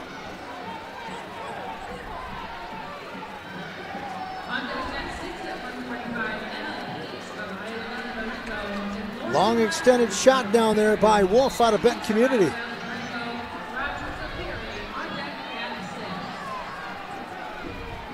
We've had some changes in our team scores. All right now we've got Decorah leading the way with 60. Following them, we've got Waverly Shell Rock, Lewis Central, Osage, and East Buchanan now in 5th. And at one point in time, just not even an hour ago, East Buchanan was up at the top. Yeah. Well, credit to them. It's about a tenth of the size of all the schools above them, and to do what they're doing is remarkable. Yes.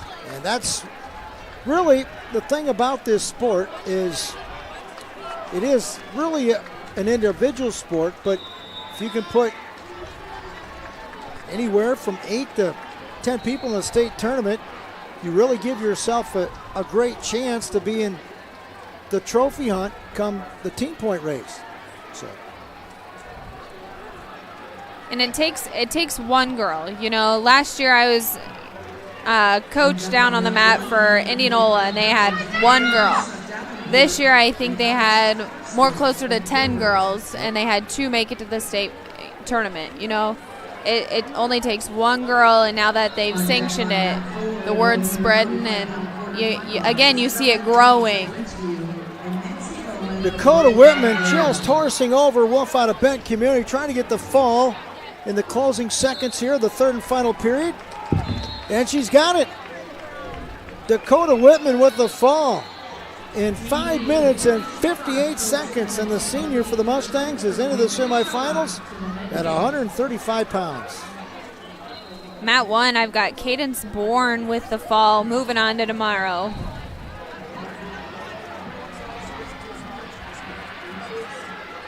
They do everything in the power does the Iowa High School Girls Athletic Union. They've got the cheerleaders acclimated in the process. They make them just as involved as the wrestlers. It's just a tremendous job of orchestrating the tournament, and it's first official year after being sanctioned last year. So, and credit to the staff here at Extreme Arena. Yes, absolutely. They've had to really man those doors, especially this morning. Crazy.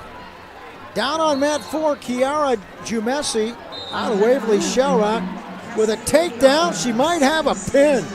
She wastes little time, does Jumesi. Wrestling for her dad over there. There it is. Kiara Jumesi, she's into the semifinals at 140 pounds. Wow. Amazing.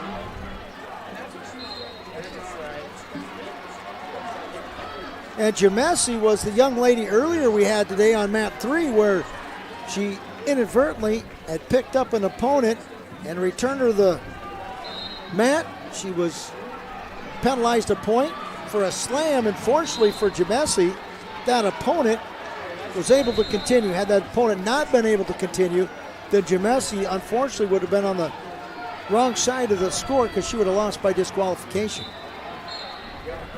Yeah, no, it's good that, you know, she was able to kind of come back and be able to wrestle, and she definitely probably learned her lesson on that one. And I think she did. That's another facet about life where you kind of might do something without the intent. You know, the next time that situation arises, you're not going to do it. No, and she's going to be more aware. Absolutely. Well stated, Sid. Sid Boland, Mid-Prairie Wellman graduate, right? Yes, I was the first female wrestler at Mid-Prairie.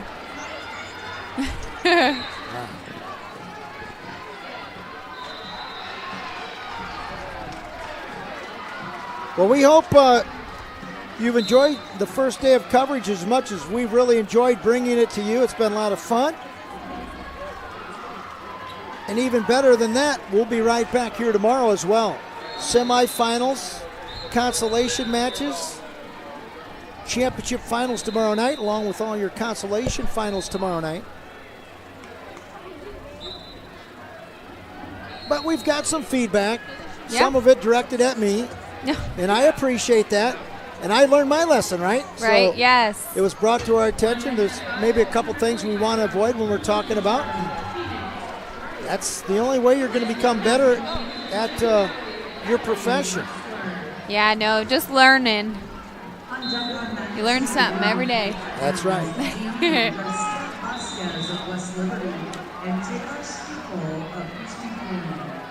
Quarterfinal at 140 down on mat number 3. This is the number 5 seed in Chloe Etten. She's out of BGM Brooklyn, a senior with a 39-10 mark. And her opponent out of Center Point, Urbana, home of the Storm & Pointers, and Parker Leibold. The opponent is 4-seeded Maria Brown. And Brown right now in a little bit of trouble. No, she's getting the near fall here, I believe.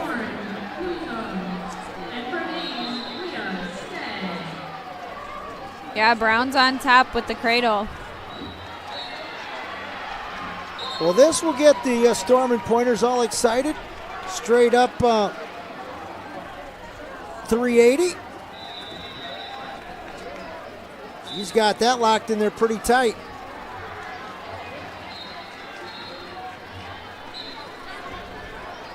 Gonna try to roll through. She better be careful. She lost track of that cradle, and now there's no loss of control. This is our lead official, Eric Eckerman, one of the state's finest. She might have dodged a bullet here. She was able to get up her hips quick enough, Sid, where... That was a little too uncomfortable. Very much so. I kind of feel that pain up here underneath the headset. What a scramble mode by the Storm & Pointer.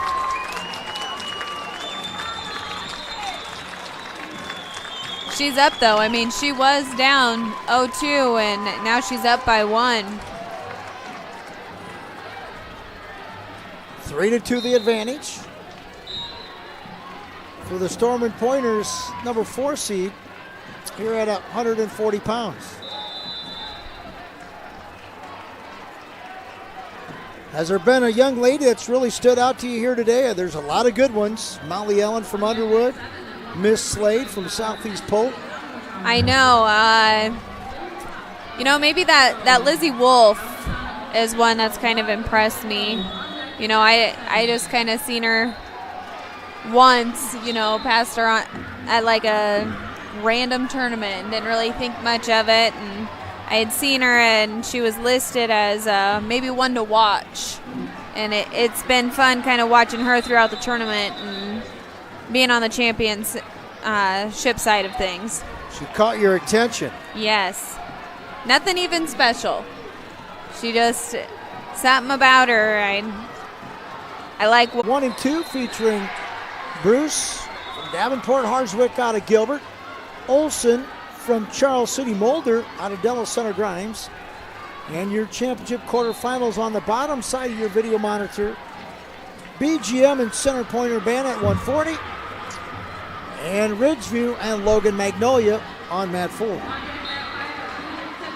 Mat 1, I've got Alex Harswick from Gilbert with the fall and moving on to tomorrow.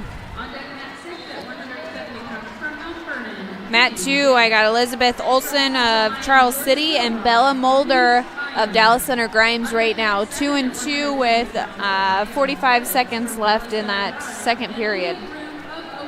We're going to go up to mat number 3 now. It is a quarterfinal at $145. That's 145.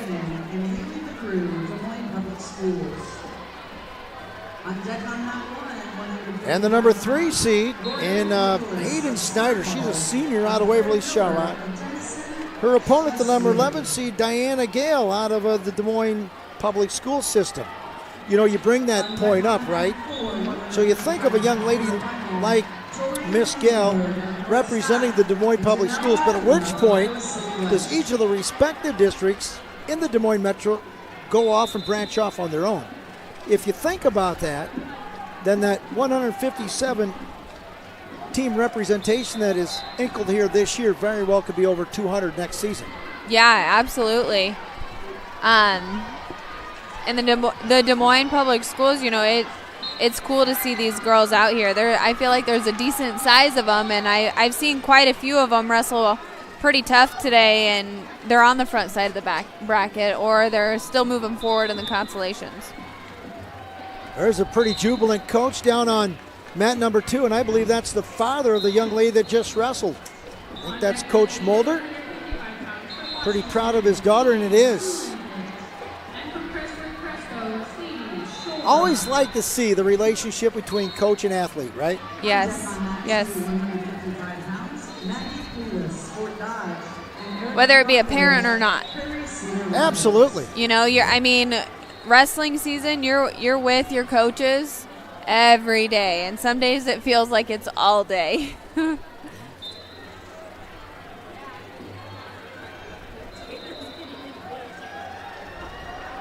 Snyder and Gale down on 3. They're scoreless.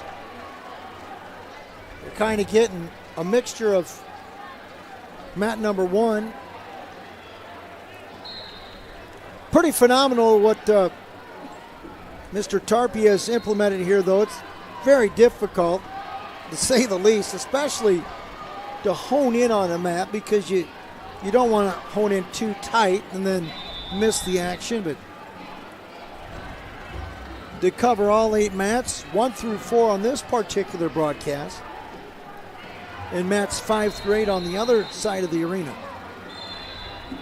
Well, and sometimes, too, I know me, I see some of these matches, they get close and they're rolling around, and I myself catch myself, focusing on just the one match, because it's just intense and it's exciting to watch. Indeed it is. Kind of neat as well, right? Yeah. Our officials here with their tops with pink. Yes. Designated the Iowa girl. It's different. They it's like it. It's unique and it's cool. Yes, they stand out. Kind of gives them a special touch, and it makes our refs feel special. Yeah. Well, things are pretty warm inside, but not so friendly outside. Down inside, 10 degrees. It's supposed to get really cold here tonight. So we'll be back at it tomorrow morning at, I understand, 9 o'clock, and you can bet your bottom dollar it'll be really warm in here tomorrow morning as things get started tomorrow morning right at 9 o'clock sharp. We invite you to come back tomorrow to watch more live wrestling, and really neat that this is a service provided to you, our loyal viewer, wrestling enthusiast, at no charge, and that's a compliment to our title sponsor and all the sponsors making it possible. So a thank you to each and every one of those sponsors making it a realistic situation. There are other entities out there where you got to pay for it. Not here.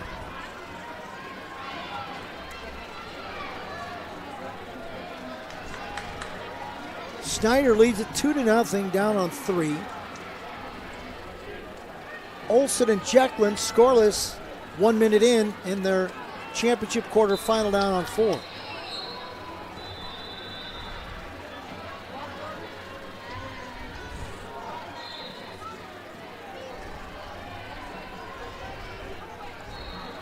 I've got Cassidy Fela and Marie Sessions, and it looks like Sessions just won by decision over on mat 1. Down on 1. Boy, that was a beautiful double leg takedown there executed.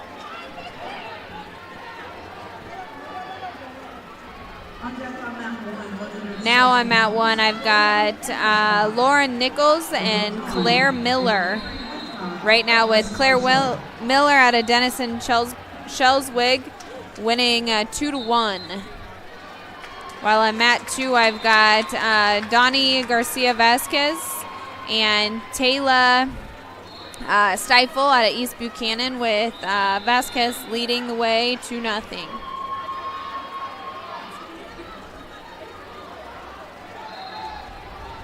Nicholas out of Cedar Falls down on 1, and our young female athlete, Miss Miller, trying to get her location. Miller is Denison Schleswig. There Yep. you go. Good work, Sid. Getting better each and every time out underneath the headset. I Sydney hope Bowen. so. Yeah. Indianola native. Very proud of her high school days at Mid-Prairie Wellman, everybody. Oh, that's a nice go behind there. Good work down on 1 by Nicholas, and she's gone out in front 3-2.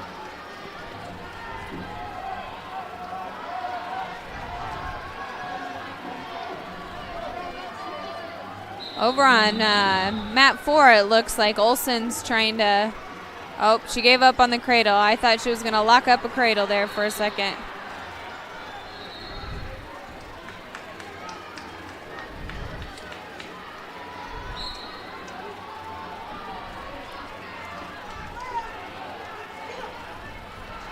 Emptying out here a little bit. And I'm not certain at this point, after this particular round, if we'll wrestle another round tonight. To my understanding, I don't believe we're wrestling another round. All right.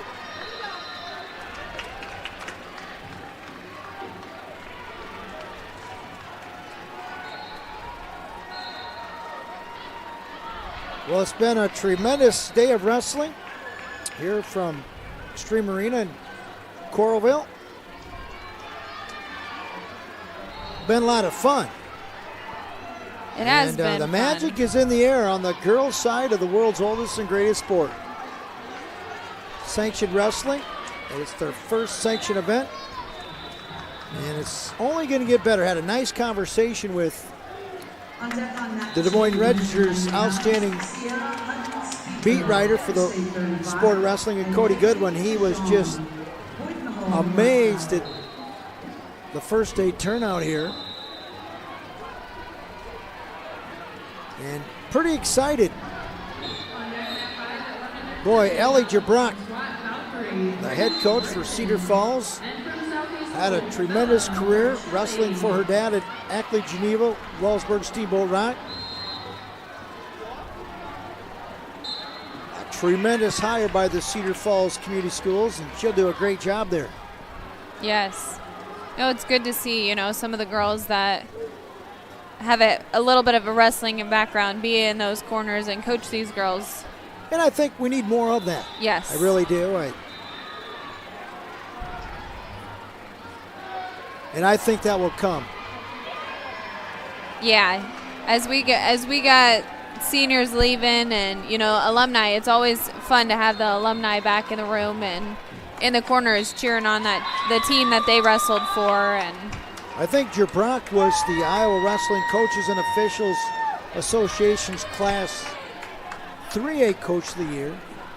In this case, there's not a class, so she would be the IWCOA Coach of the Year.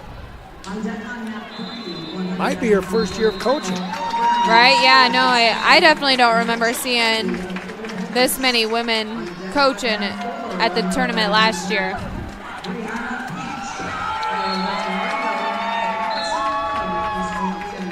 Quarterfinal at 155 from East Buchanan.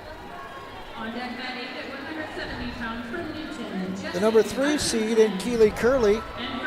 She's had a great senior year. She's 46-4, and her opponent out of the Des Moines public school system is the 6th seeded in Haley McGrew. I think what's really intriguing is just looking at all the records. Right, yeah. There's definitely a wide variety of numbers. We have 9 and we've got 12, and then it jumps to like 40s. And Skylar Slade at this weight class of 155. She's a freshman with already tremendous credentials. 46-0 into the quarterfinal tonight. 46-0. Yeah, no, that's awesome. Slade this past fall really making a name for herself going overseas and wrestling some freestyle. Coming back victorious. Look at this guy down on one doing the jumping jacks. Boy, how can you not appreciate him like that? Right?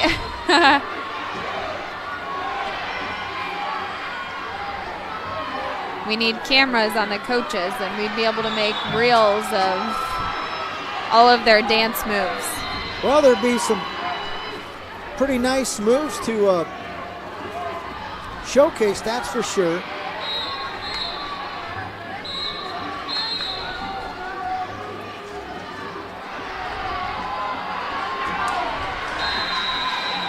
Going to be a late takedown for Cedar Falls, down on one, and she secured herself, I believe, a state medal. So congratulations to the Tigers, Miss Nicholas.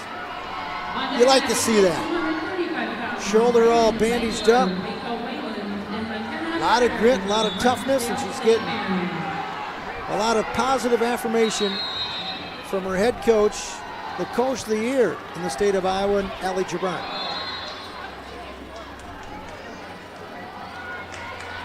We had a lot of good action over on mat 4 for that quarterfinal match. Jory Hannenberg from North Scott and Janella Avila out of Iowa City West. Avila up 4-0 going into the second period. Scoreless, no, make it a 1-0 score, down on 3 after the first 2 minutes.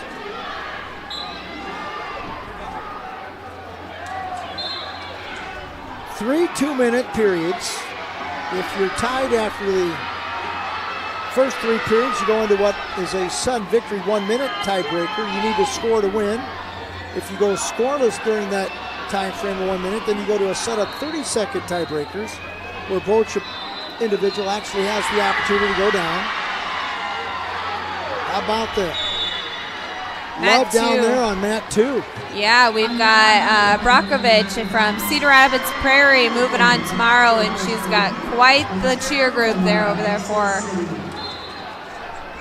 How do the Hawks get down there right on that mat? That's the second one tonight where they've had a pin right in front of them. The other one was down on mat 4.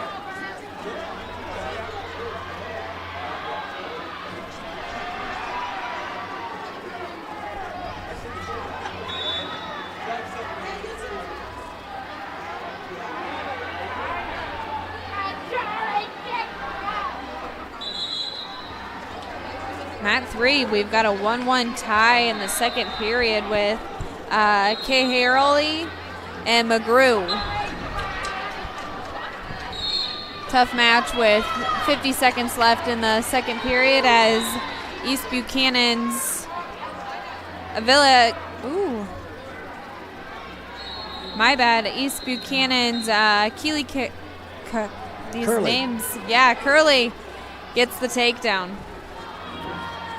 On deck on mat 190 pounds, Haley Lele of Dallas Center Grimes and Chloe Kiefner of Prairie Cedar Rapids. So we're nearing the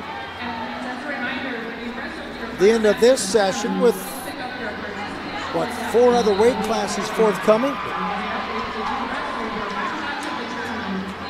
A lot of pushing and shoving, and Curley looking for a whip over. Ain't going to get it done. She's We've going got- to yield the reversal, now 7-5. And we got Avila at Iowa City West with the fall over on mat 4 for the 155 quarterfinal match.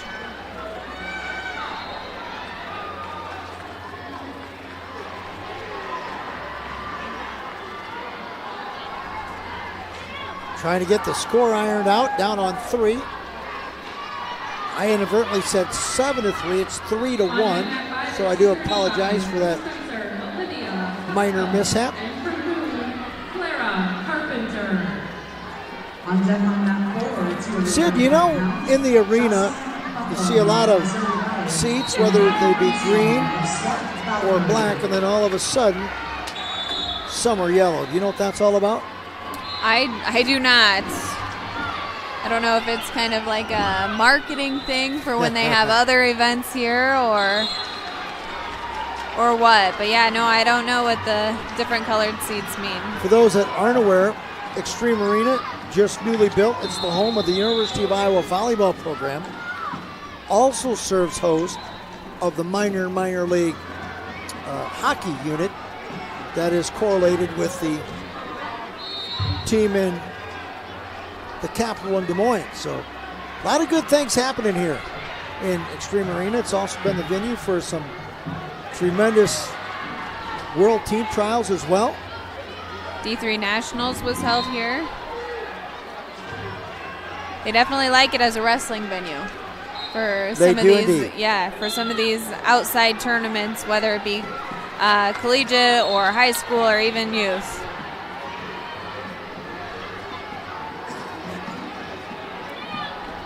Similar to today, seems to be getting cool back here. on deck on mat 1, My legs are chilly. I might bring a blanket for tomorrow morning. and Ryder Newman of Cedar Falls.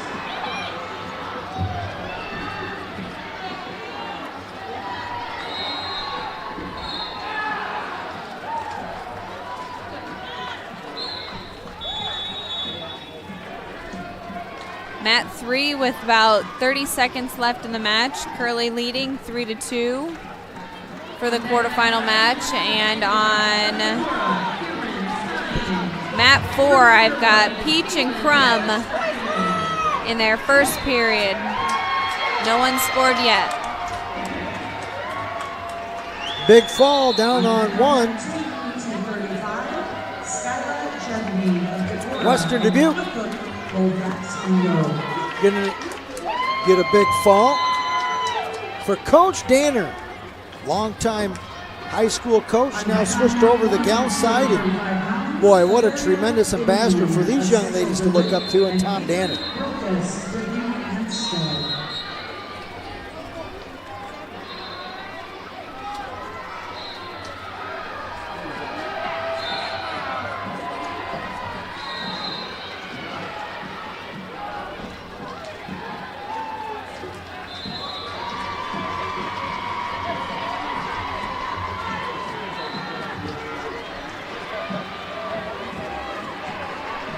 Mat 4, we're in the second period with Crumb leading 2-0. And whoa, did you see that reversal? Peach gets the reversal. And this The is number your 1 seed out of Iowa Valley, Marengo, looking to turn out the lights. And in the title threat for Miss Crum, and here's Miss Crum coming right back after Miss Peach. Look at this. not quite enough to get the reversal. Oh, there they give it. They're gonna Now give the she gets the reversal there. reversal. So now a 5-4 advantage. And this is our quarterfinal match at 190. Man. Mat 3, we've got some new wrestlers up for our quarterfinal at 190. We've got Ella Brown of Cedar Rapids Kennedy and Rachel Eddy of Independence. Peach, the number 1 seed, in big-time trouble on her back. Down on 4. Courtesy of Miss Crum out of the East Buchanan camp. Looking here, 2 or 3, which will it be? Says Mr. Gray. 3 more forthcoming for Crum, and she's just went out in front 7-5 with 30 seconds of your precious heart remaining in the second stanza. Man, oh man.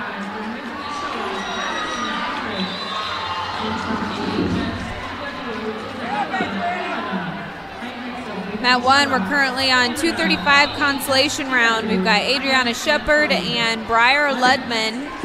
And Mat 2 for consolation at 190, we've got Haley Boudet and Chloe Hefner. Down on Mat 3, already a 2-0 lead for Cedar Rapids Kennedy here at 190.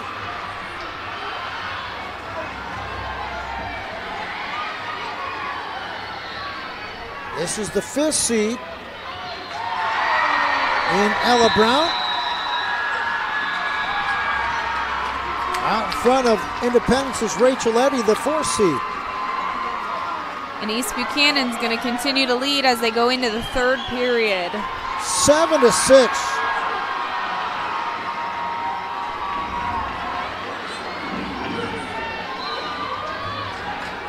We'll enjoy the 1, down on 4 as we go. The number 1 ranked young lady out of Iowa Valley at 190 pounds.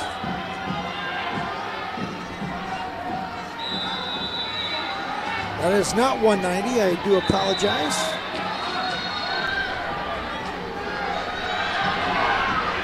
I've got 190.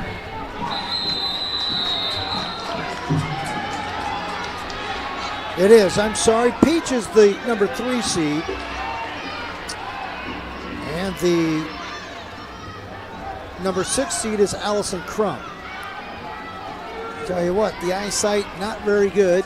At the age of 56, need to get to the eye doctor.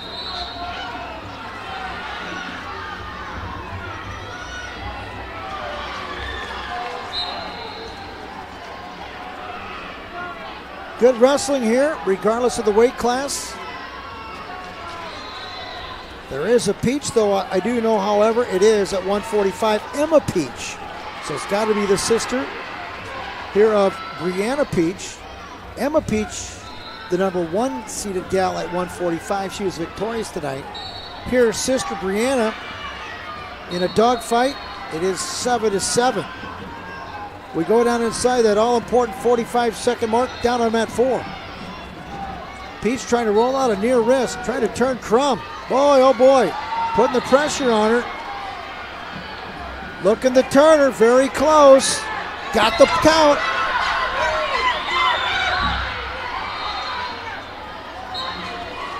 And there's the fall. She comes from behind us, Brianna Peach out of Iowa Valley Marengo. She secures the fall, and she wins it. And she's into the semifinal tomorrow at 190.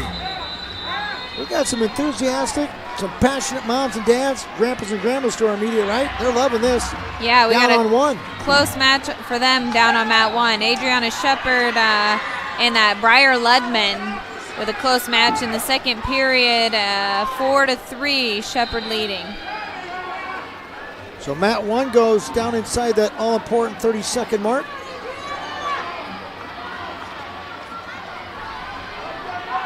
And you'll hear a big roar to our immediate right if this one transpires. This is Shepard out of Western Dubuque. Trying to terminate the season of Miss Ludman out of Cedar Falls. And we go back and forth here. On mat 3 for that quarterfinal match at 190, we've got Ella Brown and Rachel Eddy. And Rachel Eddy should have received some back points there to put her up now 5-4. My goodness, now a 7-3 scored out on one, and fireworks in the late evening here in Johnson County starting to go off.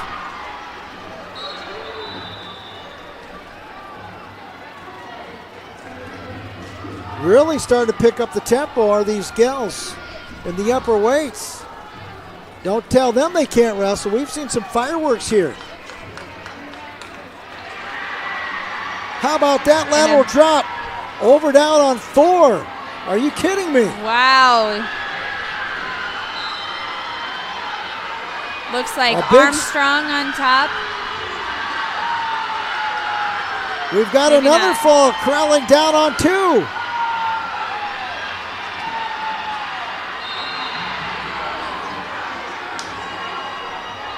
All kinds of stuff going on here inside Extreme Arena on a bitter cold Thursday night in Johnson County. You gotta love it.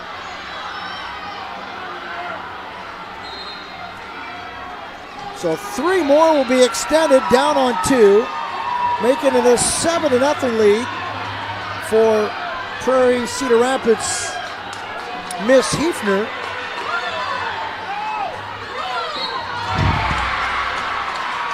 And a fall down on 1 has just broken the hearts of those to our immediate right.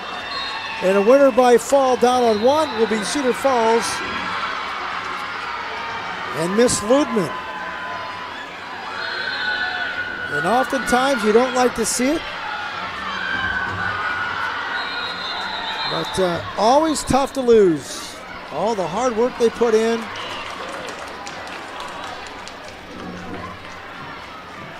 And then, in a blink of an eye, it can go just like that, can't it? Yes, yes.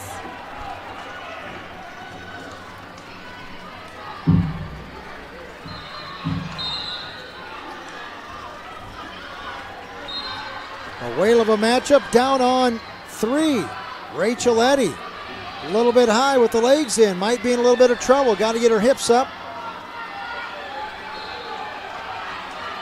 Trying to go to the banana splits. Over on mat 2. And there's going to be a quick stalemate call. Go ahead, Sid. Mat 2, we've got a win. Looks like Chloe Hefner from Cedar Rapids Prairie makes it into tomorrow. 235 has just went to the quarterfinal round on mat 4.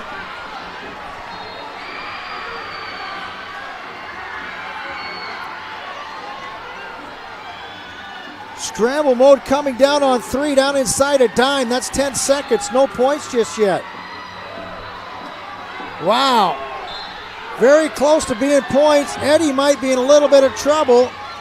And she's going to hold her off. No exchange of points. And we're going to go to sudden victory overtime. The second sudden victory overtime of the day for Rachel Eddy. She definitely has got a gas tank then. Well, that's what they often will say.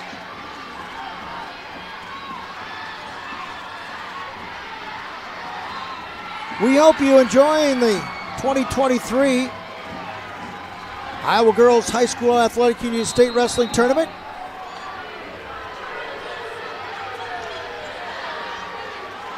Scramble mode down on Eddie with a takedown on the edge. She's going to win it. She's flexing her muscles to her support staff. That's her brother, I believe, Ryan Eddy down there. And a big win for Rachel Eddy. Quarterfinal at 190. Man, I don't know if my heart can take much more of this. This is I don't some good think stuff. I wanted to be in front of some of her high fives. She'd knock you over. Right? Yeah. We go down on mat 1. It's a consolation round 3 matchup. Brocus out of Dubuque Hempstead, Binion of Central DeWitt. To mat 2, another consolation round 3 at 235, and Cook from Colfax Mingo and Decorah's Jevney. Mat 3, this is quarterfinal round action at 235. Henricks out of Waverly Shawrock. And Canada out of Avoca Shelby Tennant.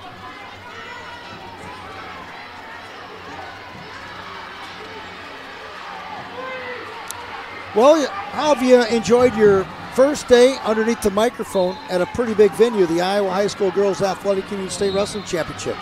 Yes, no, I have. It's definitely been a fun experience. Definitely a different point of view, too. Pretty interesting, isn't it? Yes. And there is a winner by fall down on 4. And winning it is Miss Armstrong from SWAT.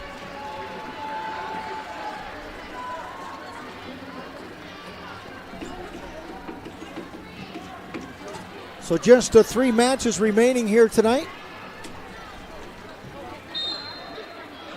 Always appreciate your feedback, whether it's positive or negative. But I've been doing it for 35 years, and I learned something today, and I appreciate those kind of letting us know your likes and dislikes. It's the only way you're going to get better in the business. But it's been a lot of fun, and tell you what, there's a lot of talent here, Sid, amongst the state of Iowa in girls wrestling. Yes, a lot of talent, a lot of athletes. It's cool to see the athleticism amongst all of these young girls.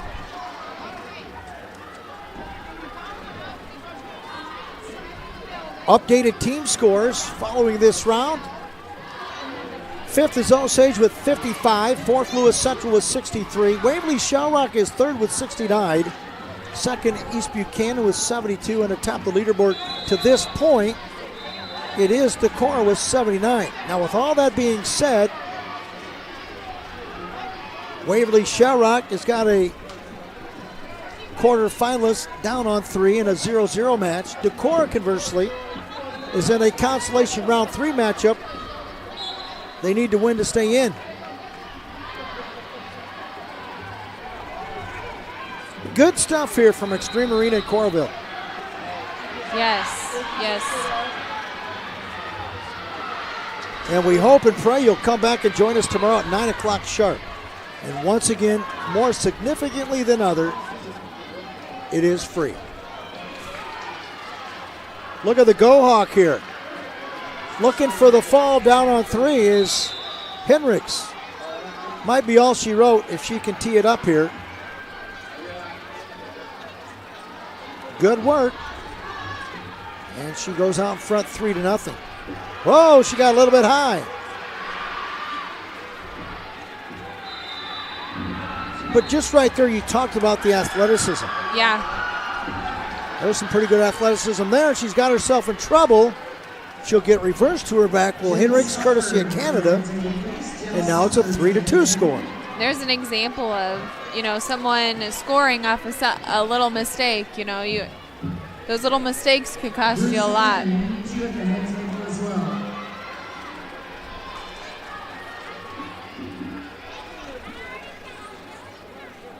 Trying to latch up that bar arm. Going to try to horse her over. Got to be careful. Where's this going to go? And it backfires. Henricks with a reversal. Got a close match here on mat 2 between Skyla Jevney and Emma Cook, with Cook leading 3-2 for that 2:35 consolation round. And on mat 1, we've got Averia Binion of Central DeWitt and Caitlin Brackus of Dubuque Hempstead leading 4-1 for the 2:35 consolation round. Mat 2, it looks like Colfax Mingo is going to pull off the fall and move on to tomorrow. Congratulations to Colfax Mingo and their participant and Miss Cook. Good work. Decorah, who was hoping to get a victory there and maintain the advantage, and Waverly Shell Rock gets a win here, and it gets really interesting. But maybe the story of the tournament is none other than East Buchanan, right? Yeah. I mean, as small a school district, don't tell them that they can't compete. Much of these schools, 5 to maybe 7, some even 10 times larger than the East Buchanan student body. And the kids out of East Buck, Winthrop, Iowa, putting on an impressive showing. And that they have today. They've done an awesome job of showing their athleticism, and, you know, they came to wrestle. They're already tearing down the mats. They're not messing around. I'm sure they want to get out of here.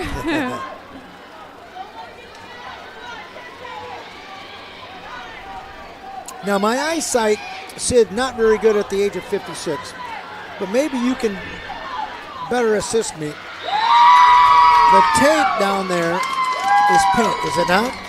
On the tape, mats? yeah, the circles are pink. Wow. You beat Special Kempstead. touch.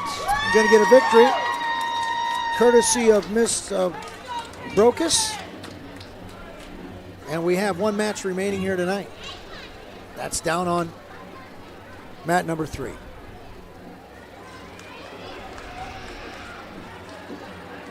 We're working with blood time. We talked about blood time. 5 minutes of blood time, and then really it's discretionary upon the referee. Once that 5 minutes has evaporated, technically speaking, if they can't get it stopped, then that individual, because of blood time, would have to succumb to falling short with their hand not being raised, but they don't want to do that in that case if they absolutely don't have to. No, I've seen faces taped up pretty interestingly to get that nose to stop bleeding.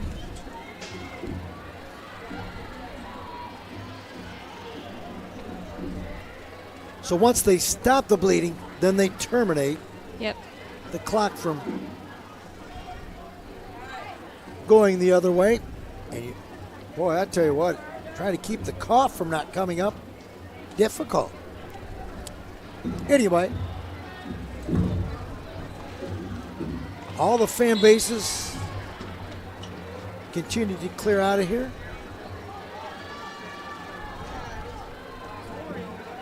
But this team trophy very well is probably going to go down to tomorrow, no question. When we look at the team scores, we'll let you know about that before we let go here tonight. But right now, as we speak, between 5th and 1st, only 24 points separate, 5 from 1. Not a big difference.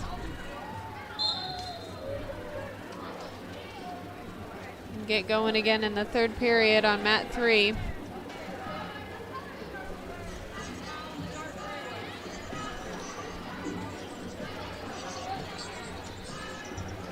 We've got Henricks leading 5-2.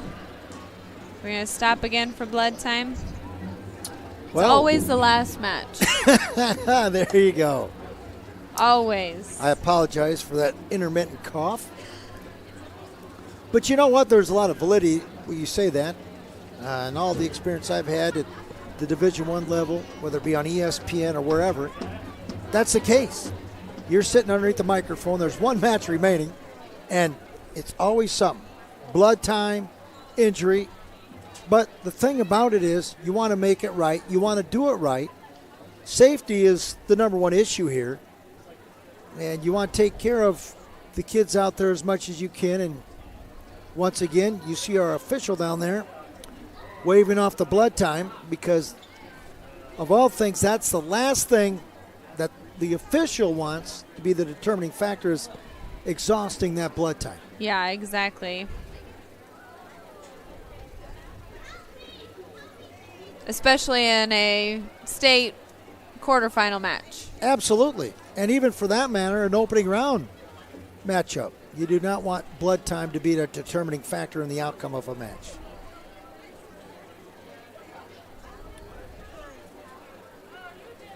So we'll follow through on this matchup here at 2:35. And this is the number 3, Madison Henricks out of Waverly Shell Rock. She's having a great junior season, I might add. She's 39-2. And Isabella Canada out of Avoca Shelby Tennant.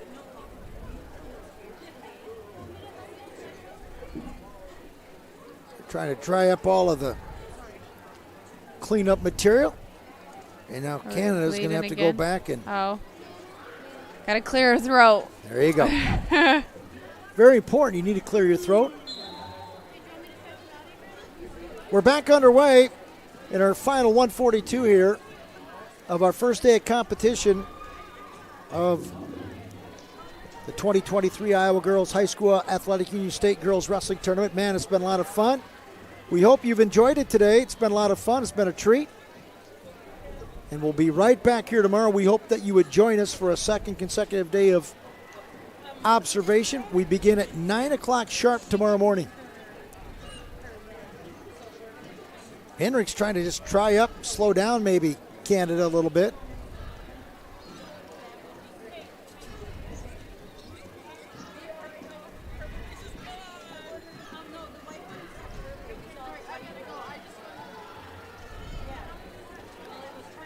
Rolling up the mats, I'm dotting them out of here.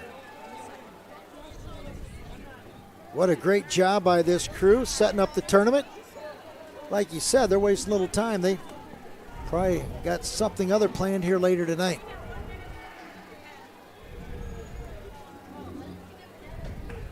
Down inside, 30 seconds to go. Still a 5-2 advantage for the Go Hawk Junior. And Canada continuing to battle in there despite the 5-2 disadvantage at this point.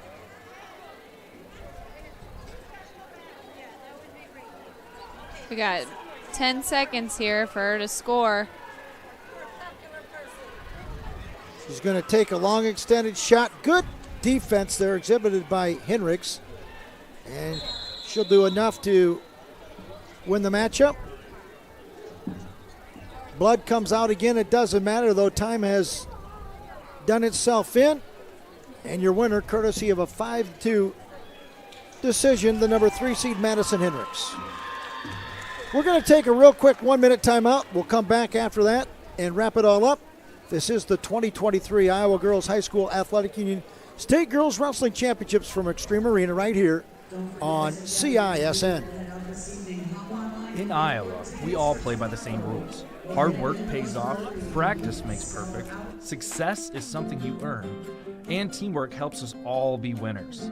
The Iowa Pork Producers Association is proud to support statewide high school athletics. Because on our team and on yours, what we bring to the table is what brings us all together. Learn more about our commitment to Iowa at iowapork.org.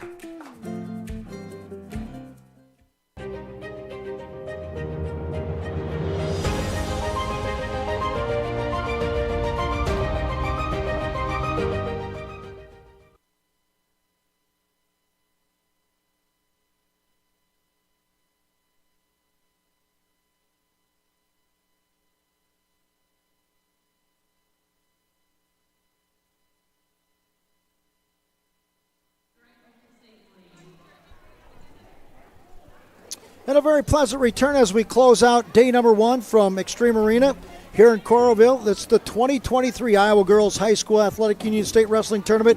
What a treat it's been. We're so very glad you've come to join us.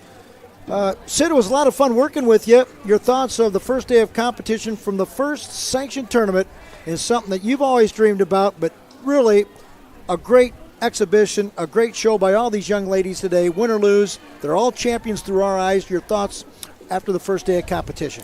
No, they've done a great job from start to finish on the whole day, between the crew setting up and the people hosting the tournament to the wrestlers on the mat and the coaches and athletes in the stands here to support their teammates.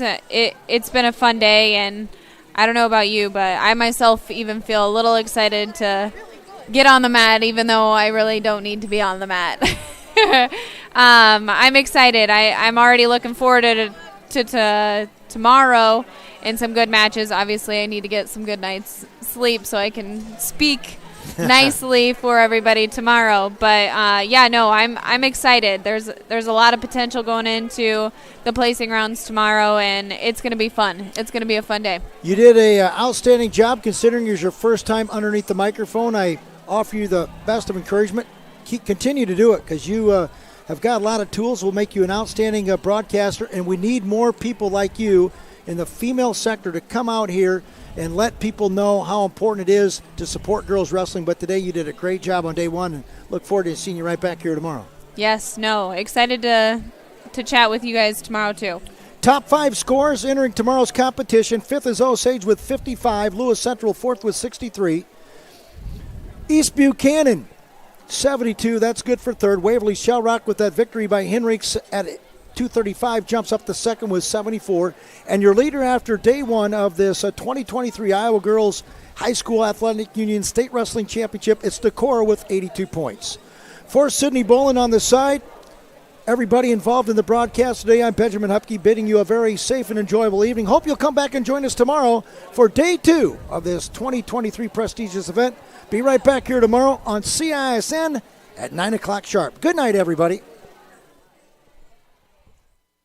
The Iowa Farm Bureau is proud to present this amazing state tournament and celebrate the accomplishments of Iowa's student athletes. To the Iowa Farm Bureau, this is more than just a sport. It's hometown pride, it's hopes and dreams, it's our future leaders, it's a reason to do more and be more. And it's that farm strong spirit that can only be found in Iowa. Congratulations to the student athletes and coaches on a successful year, and remember, today's successes are just the beginning of tomorrow's achievements.